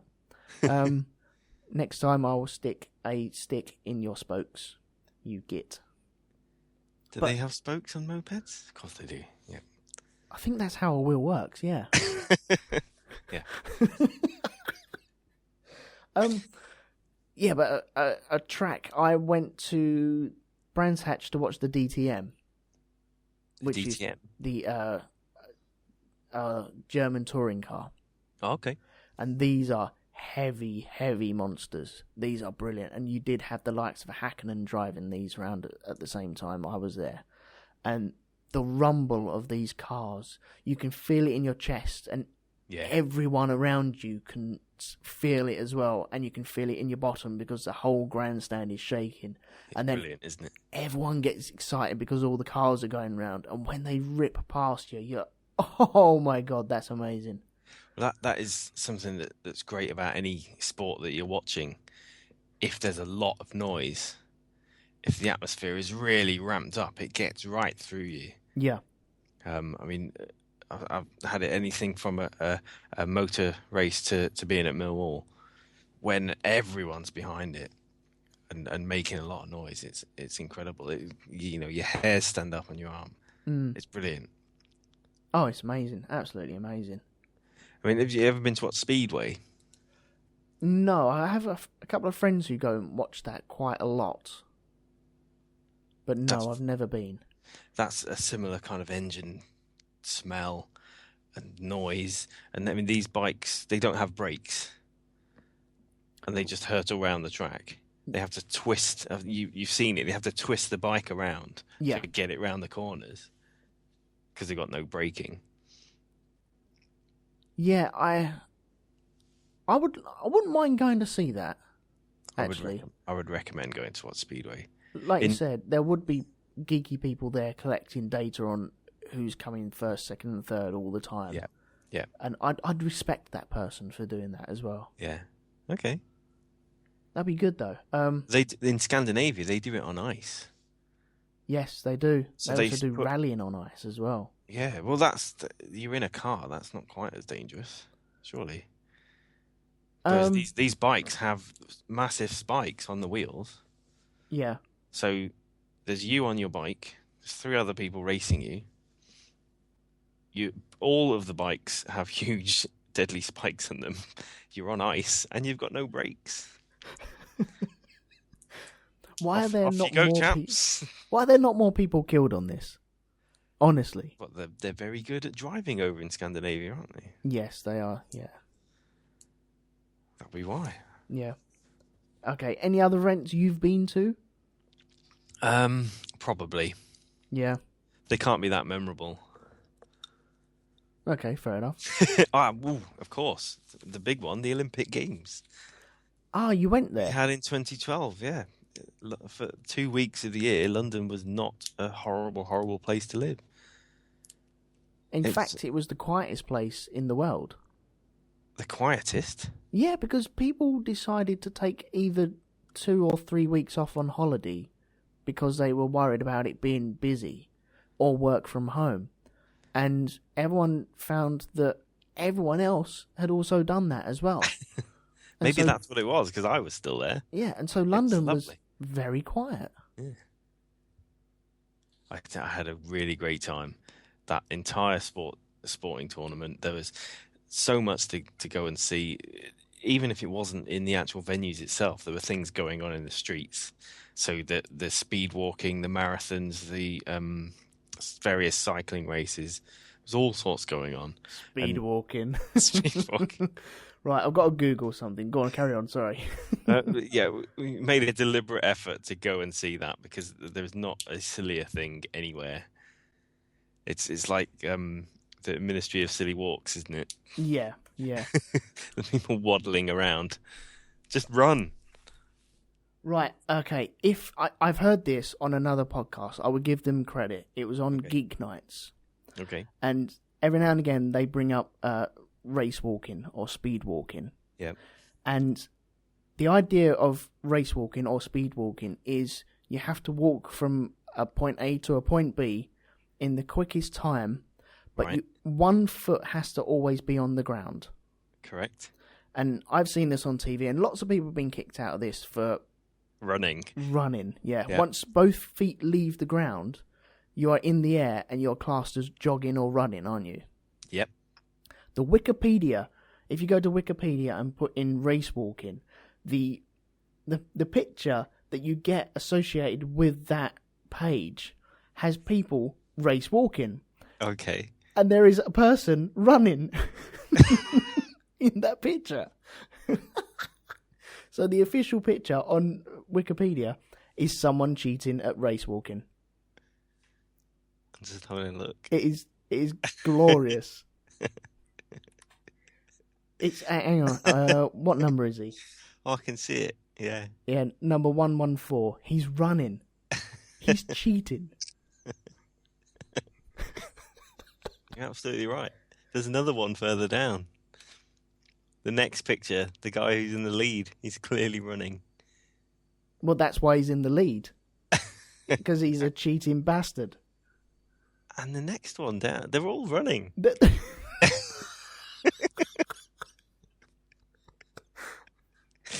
It's a sham sport, isn't it? Yeah, I think the only people that aren't running are the spectators. Everyone else is running. We've uncovered the cheating syndicate of world athletics. Yeah. Okay, should we do the list of things that we'd like to go see? Go on then. So are we going to work from down up? Oh, we can work from down up or up down or anything. What do I mean there? I don't know. From the our third choice upwards. That's what I mean. Yeah, well, I've got more than 3. You've got more. Okay. Yeah, well, I've said tennis, Wimbledon. So that could be my number 4. So if you start off with your lowest one. Okay. Well, how many have I got here? I've got 1, 2, 3, 4. I've got 6, 7. Okay. I've got 7, and I want to run through the rules on one of them, so I'll save that till last. Okay. Well, I've just got the 3. Okay. Well, I would still love to go to see the Formula 1 and Le Mans. That is on my list because of the atmosphere, because of the party nature of it as well, because of the camping nature of it as well. Yeah. And just a general weekend away doing that. I'd like to do it. I'd like to get there the day earlier. Yeah. And leave a day later as well. Yeah. Just so I get the whole experience, and I don't have to leave on that. Once the race is over, then you go. No, you want to still chill out. You want to still enjoy it. So I'd like to do that. I agree. If you went into a Formula 1 race, where would you like to stand or sit? I would like to. Well, I'd like to go see all the races, obviously, but I would like to go to Spa in Belgium. But at the track. At the track. Whereabouts in the track would you like to be? On a corner, on the main grandstand, somewhere? If you go to Spa, you have to go Eau Rouge. Right. Which is a wicked fast, flat out, down turn left, and then you start turning right as you're going up the hill. And it's a massive gradient change. So I'd like to go there. Okay. It's an obvious one, but it's the place to be. Because when I went to Silverstone, I'm not sure what the first corner's called. When did you go? In 2002. Okay, so it was the old circuit. Right. Okay. Oh, what was? So they start. We basically chose to stand in a place where there were no screens. Yep. So we had no idea what was going on for the entire race. We only knew who was still racing because you'd have to count them come past. Yep. But we did that because we got to see the start and everyone fly into the first corner. And there was a few crashes and lots of smoke, and it was great. Okay, the first corner is called Cops. Yeah. So we sacrificed knowing what was going on for the entire race just for that one experience of watching the start. Yeah. And it was well worth it. It was great. Good man. And we followed Eddie Irvine around, and we only realised he'd quit when he didn't reappear for about 10 minutes. Ah. We thought, well, he must be out. Is that the year that the crazy man ran up the track? Yes. It was that year? Oh no, do you mean when he ran towards Michael Schumacher? Yeah, and David Coulthard. There was a guy who got over the track limits and ran up the actual racetrack as the race was going on with a Scottish flag, I think it was. Another Scotch. No, it wasn't that year. But I think there was somebody who. Do you remember the man who dresses up as the sports people and gets onto photographs? Yes, the one who got into the England football team. Yes, yep. It was that year when he put on a red jumpsuit and walked out ahead of the drivers pretending to be Michael Schumacher. Oh, blimey. What happened to that guy? He should come back. I think he'd be arrested if he did. I wonder if they'd still recognise him, because he got onto that football team. That was genius. It was on the end of the Manchester United photo, wasn't it? He did England as well. Has he? Yeah, he did England. Oh, right. I swear he did England. I believe you. Doreen says Glasgow was good during the Commonwealth Games as well. Oh, okay. So there you go. Major athletics events bring out the best in... Well, maybe they just make the worst people move out for a couple of weeks. Possibly, yeah. Yeah. Yeah. Because, of course, all the good people in the world like sports. Exactly. There we go. There we go. Nice little dig there. Well done, you. Okay. So, go on. What's the next one on your list then? I'd like to go see a Champions League final. Why the Champions League final? Why not a different football final? Why not a different football final? What's specific about that one? Well, it's the biggest one in football, isn't it? Is it? It's the Bigger than the Johnson's Paint Trophy final? just a wee bit, yeah. Or the World Cup final, maybe? In money terms, it is bigger. It's a lot bigger than the World Cup. But whose money?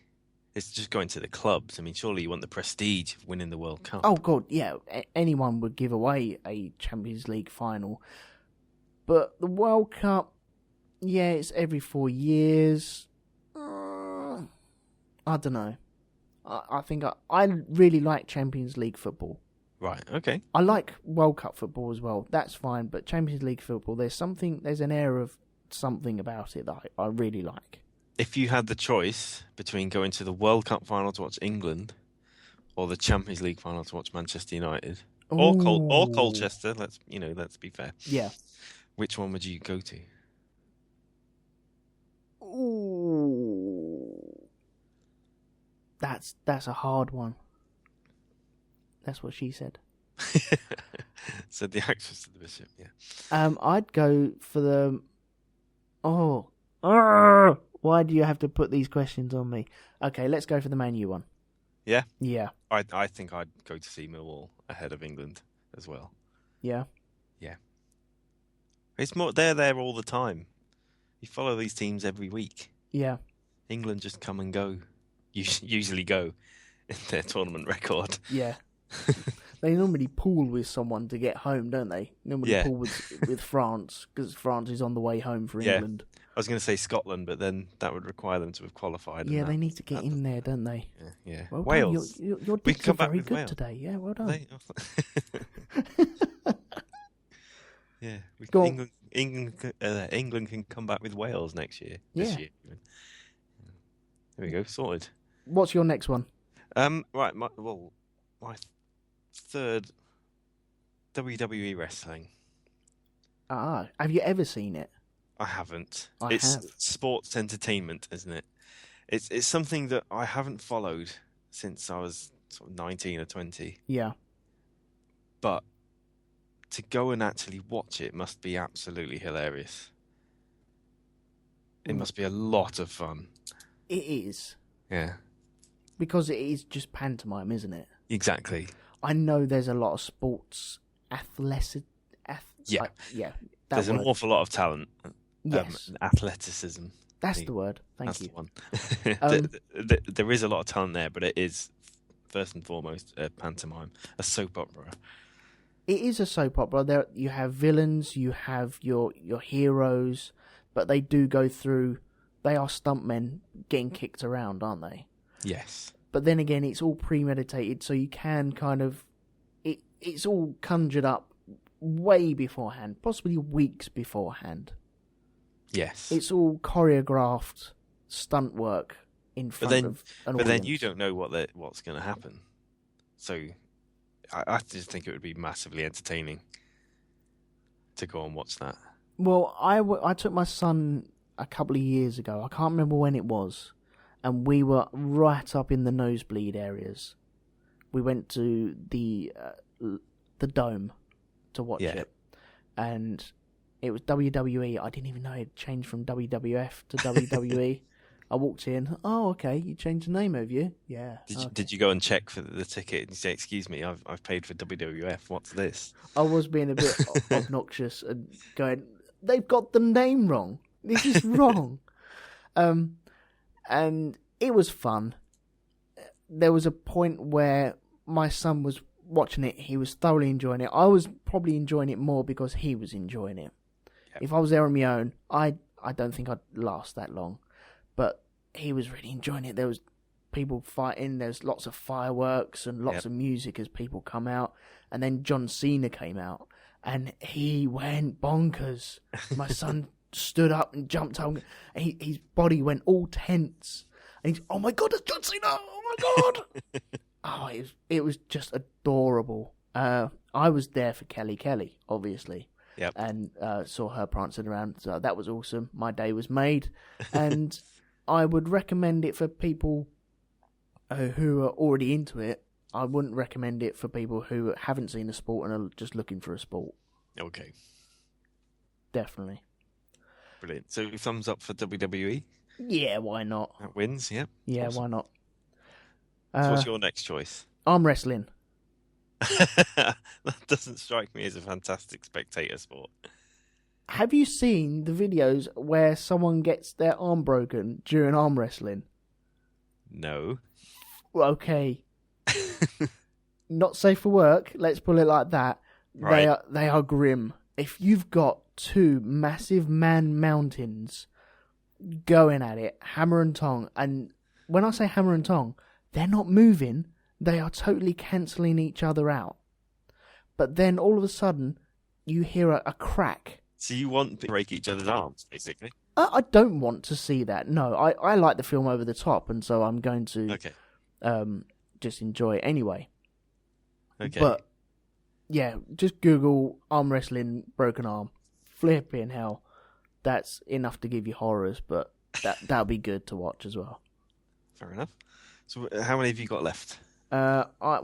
I had chess boxing on my list, so I'll wipe that off because we've spoken about that quite a lot. Covered chess boxing. Yeah, I've got my last one. Let's just go with my last one. Shall I go for my second one then? Yeah, go on. Boxing. What, real boxing? Proper boxing. What, heavyweight or well, what? you have a few fights, don't you? So you have the main one. So you want to go to I think if you want to see a big world heavyweight fight, and then you'll have an undercard of 3 or 4 fights as well. Right. I'd love to see that. Okay. Because boxing is... I've never really got into sort of kickboxing or mixed martial arts or anything like that. I think because you're reducing it down to just your fists, it takes more skill to be good at it. Does that make sense? Yeah. So that's why I've never really got into MMA, because you can do whatever you like.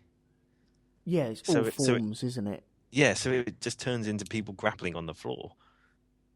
Whereas there's some style to boxing. You've got to outwit your opponent as much as outpunch them.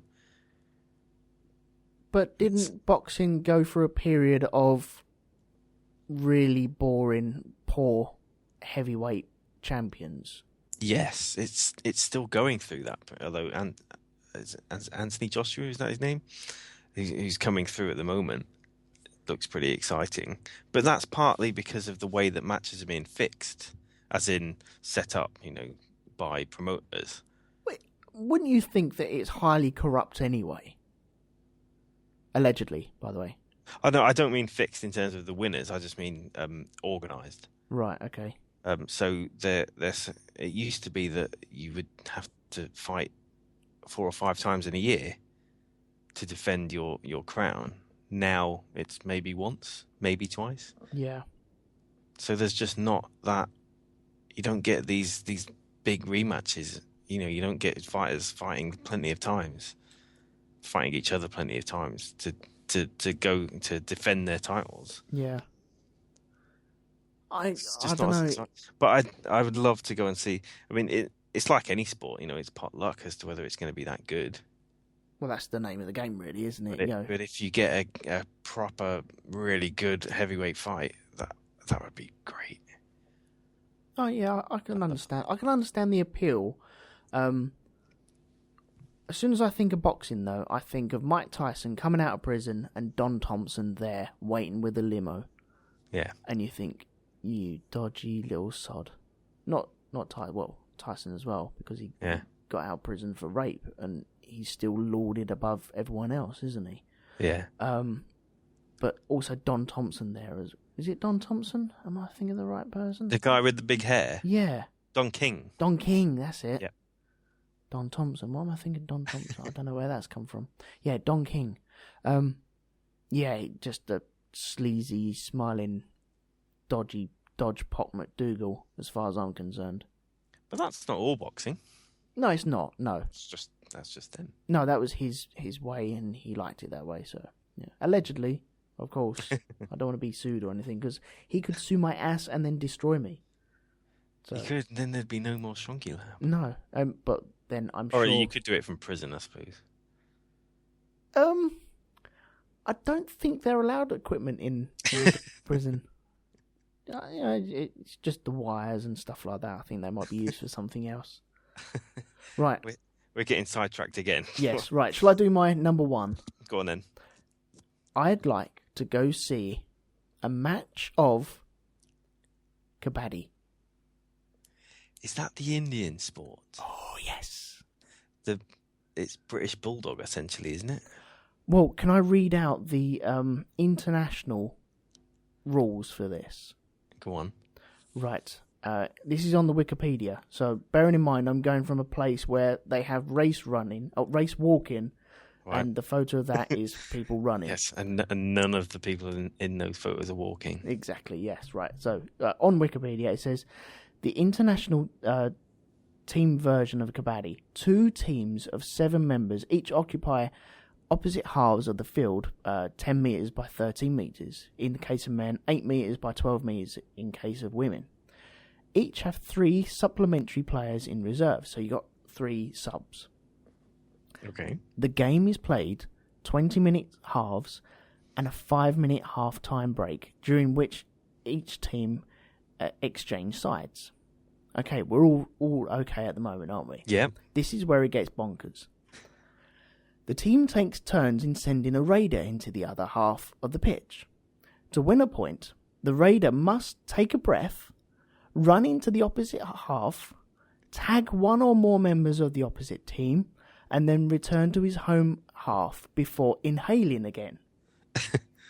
So he it's an arbitrary time period then. It's just as long as I can hold my breath.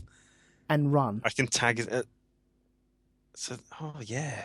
You didn't even think of that. Yeah, so you got running and holding your breath. Now, the raider will chant Kabadi, Kabadi.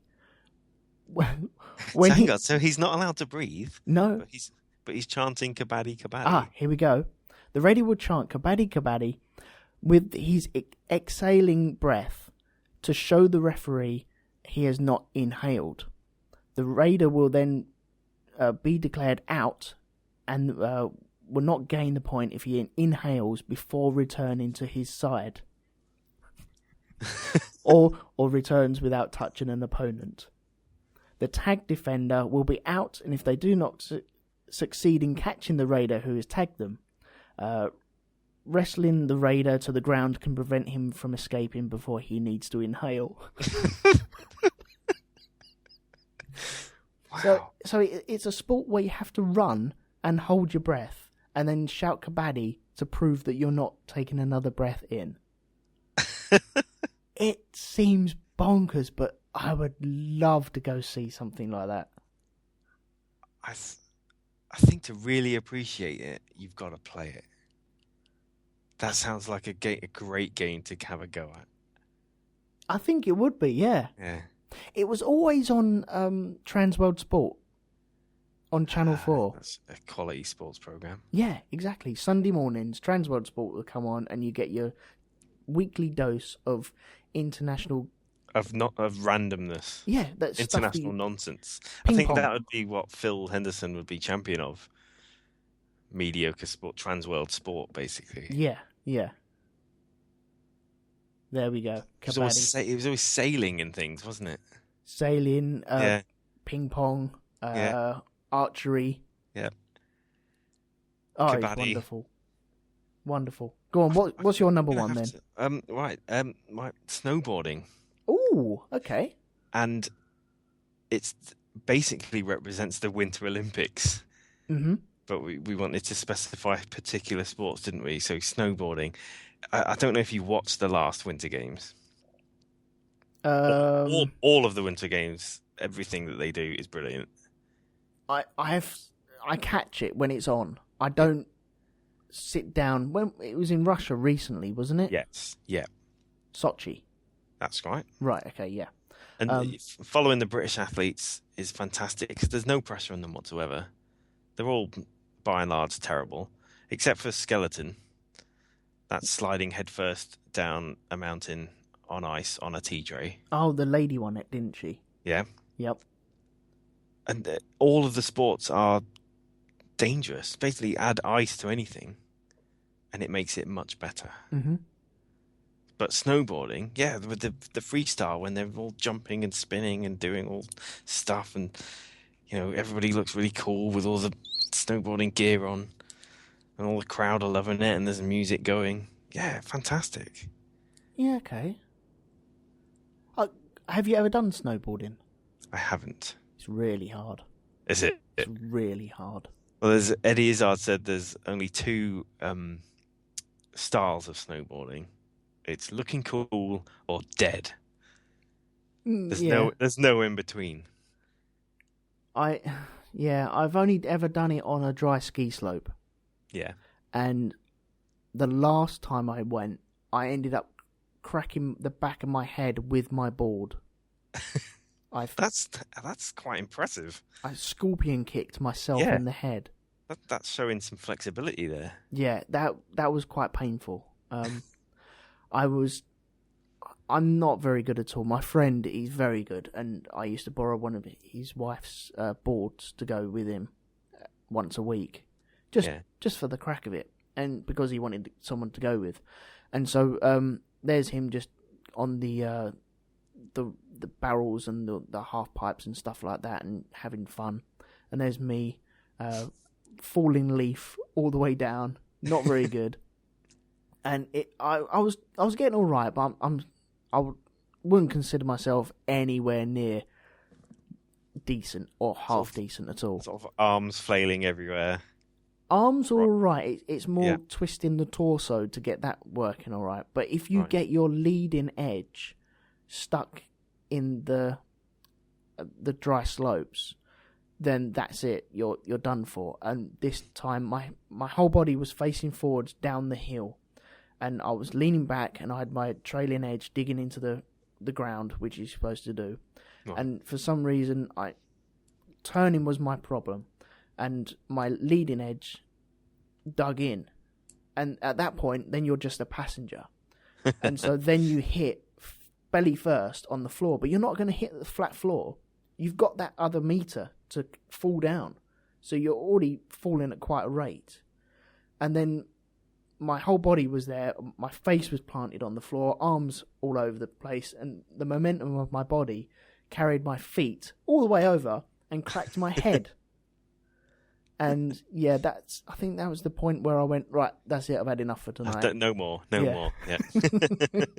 But do you think, we're talking about watching sports, having a go at something really helps you to appreciate. Maybe I was saying about joking about Formula One not being a sport earlier.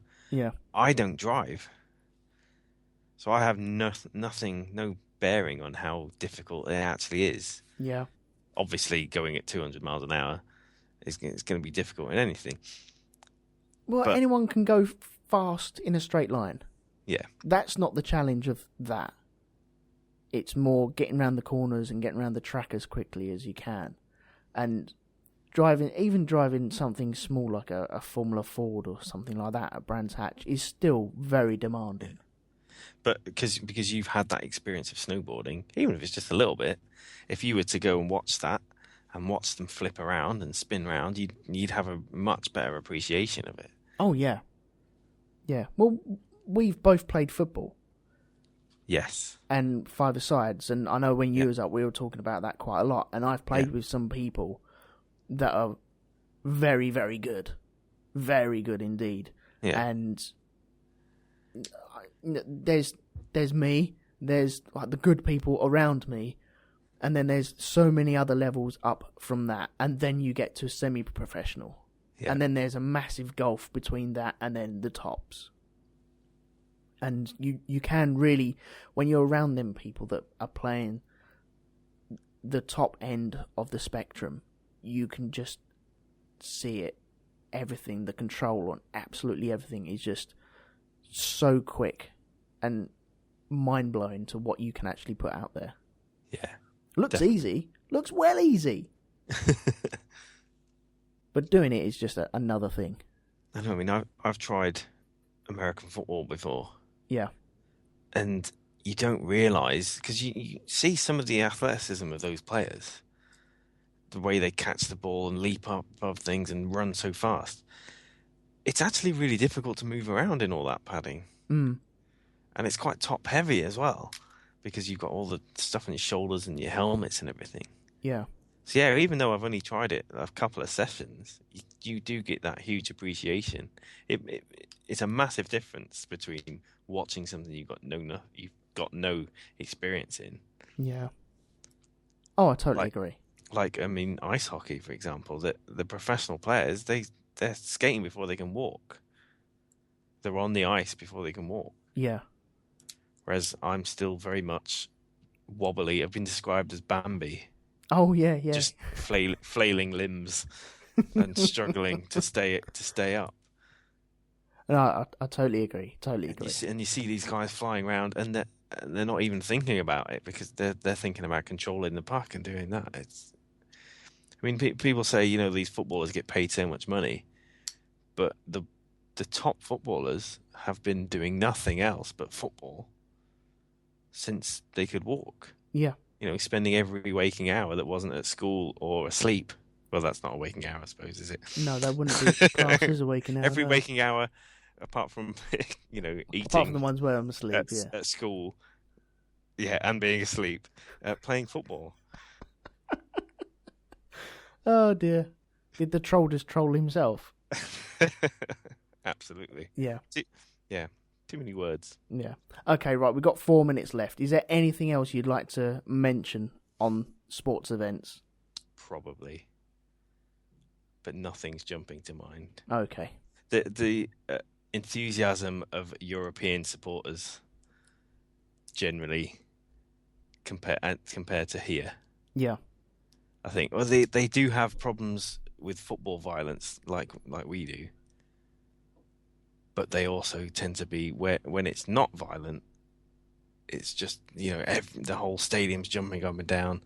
I watched a hockey match in the Czech Republic, and it was only a friendly, and there was just a huge terrace, and it was rammed full, and everyone was jumping up and down and singing and waving scarves around.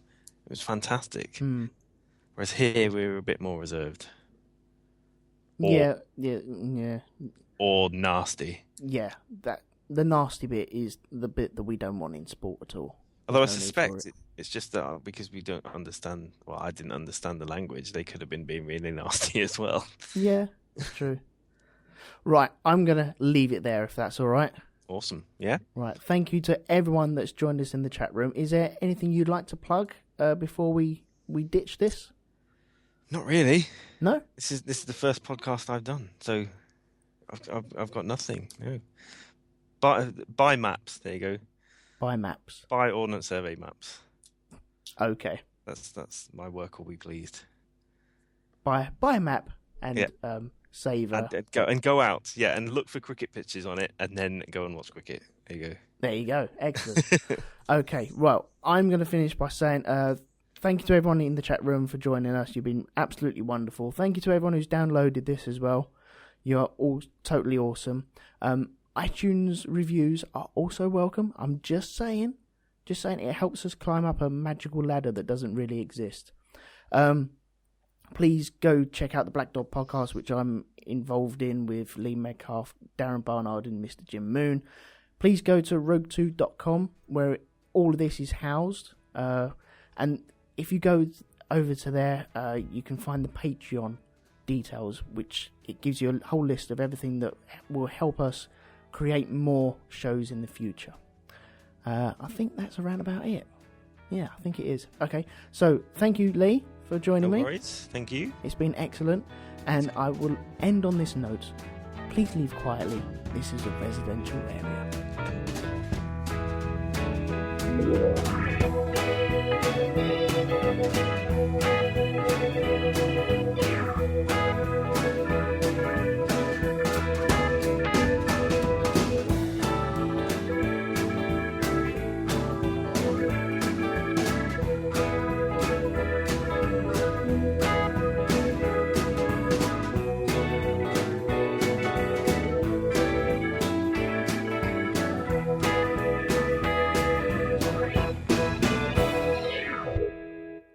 Okay, so all the people that were in the live room, I'm really sorry we ran out of time.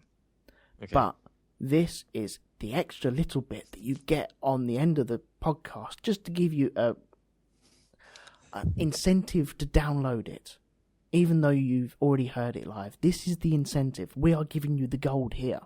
We've just had a Kabadi tournament between ourselves, which sounded terrible. Which I won comfortably. Yes, you did. Let's not forget that. I will cut that out and put it at the end of this. It's Okay. all like time traveling, so we've already done that. But I've just told everyone who won. Oh no, don't. Well, okay, but people listening to that, forget that he said that he won, because he didn't, because he's a loser. It's true. Yeah, I won. You did win comfortably. See, now they're confused. Brilliant. Excellent. This is gold. Well done, us. Yeah. That Sony award is definitely coming this week. Oh, If you're not getting it for Mr. Spoon, you're definitely getting it for this. I can almost hear it knocking on my door now. But anyway, okay, football chants. We forgot to talk about football chants, and so we'll do it really quickly now. So, I just asked you, what was your worst football chant or whatever, and you waffling on about something. So go, carry on with the ball. You've got it. It was the Tottenham fans singing particularly racist stuff. I think it was the worst one I've heard. Yeah. Millwall fans do something about Bobby Moore and his sexuality, which isn't great. No.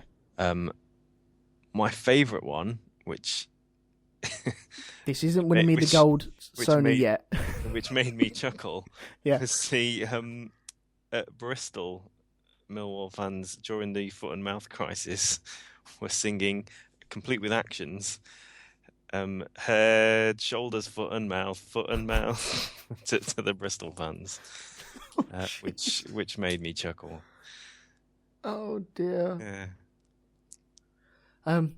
What did I hear? Quite imaginative for South London's finest, actually. Yeah, that's not too bad. Didn't involve any swearing, which is more surprising than anything else. Yeah, they normally tend to get a swear word in there somewhere, don't they? When we was at Colchester and Millwall, yeah, they started. There was a funny bit where the Colchester stand, the opposite end to where you were. By the way, you nearly copped a ball in your head. Yeah, I saw it. If I'd phoned you 1 minute before, you might have copped that ball in your head. I'm gutted that you didn't. That was hilarious. But anyway, the Colchester fans started singing and swearing at you guys, and Jacob looked at me going, "Well, no, don't worry. They were singing about something about you guys being wankers or something like that." Yeah. It was hilarious. But they also started singing, "You're not singing anymore," or "We can't hear you singing."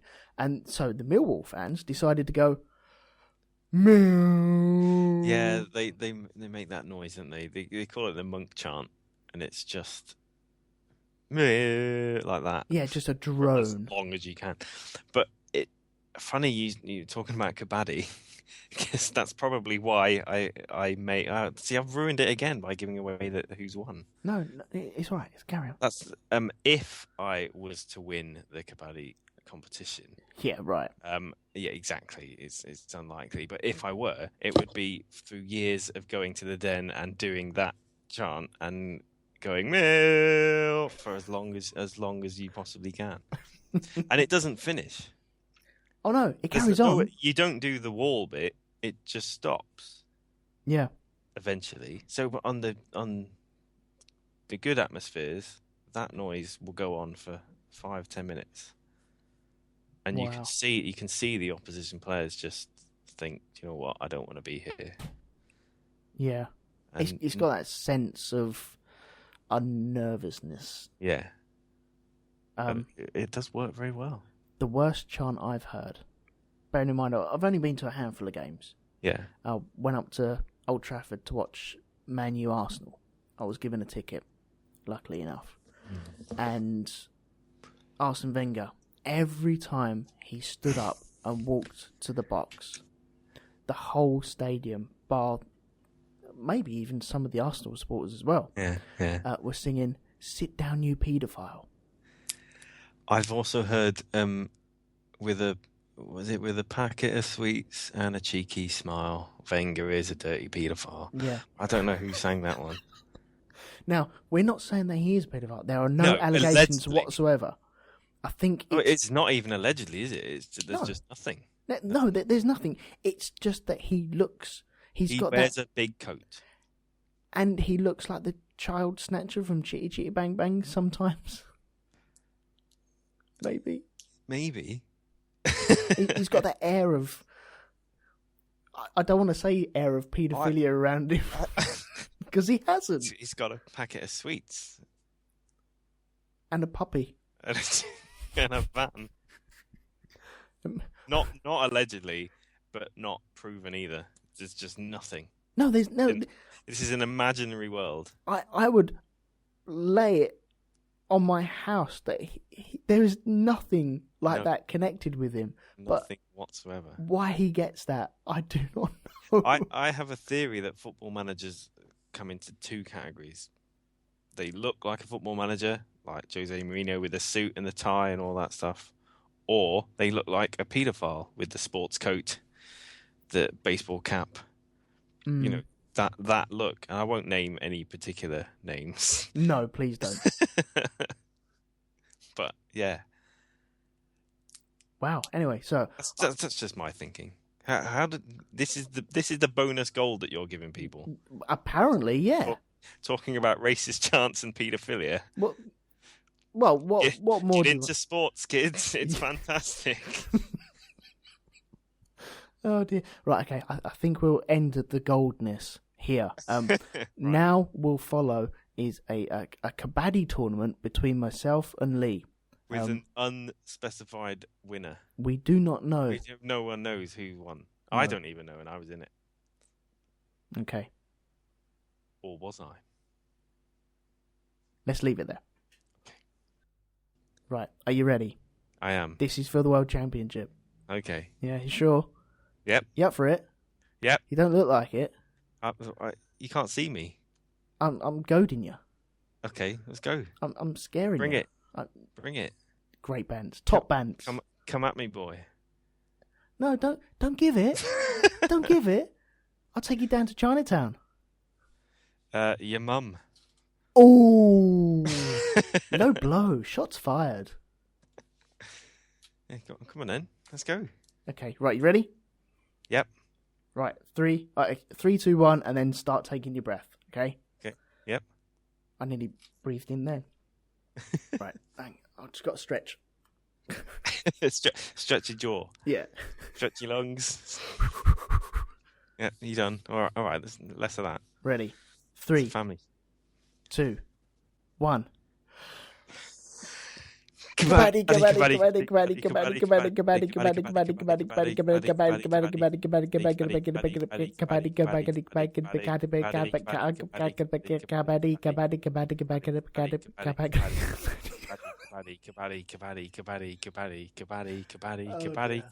Kabadi, Kabadi, Kabadi. Do I win? Yes, you do. Yes. Kabadi. I couldn't even say the word Kabadi. Kabadi. Yeah, I'll breathe now. Go me. Yeah, you. So I'm the champion of Kabadi as well. Yeah, turns out so. And cheese making. And cheese sandwich making. Yeah. Cheese making. Yeah, cheese sandwich making. I'll take cheese making as well if you want. I mean, I've never made cheese, but... Maybe you could host a Kabadi tournament and then sell cheese sandwiches. That is a very shonky tournament, isn't it?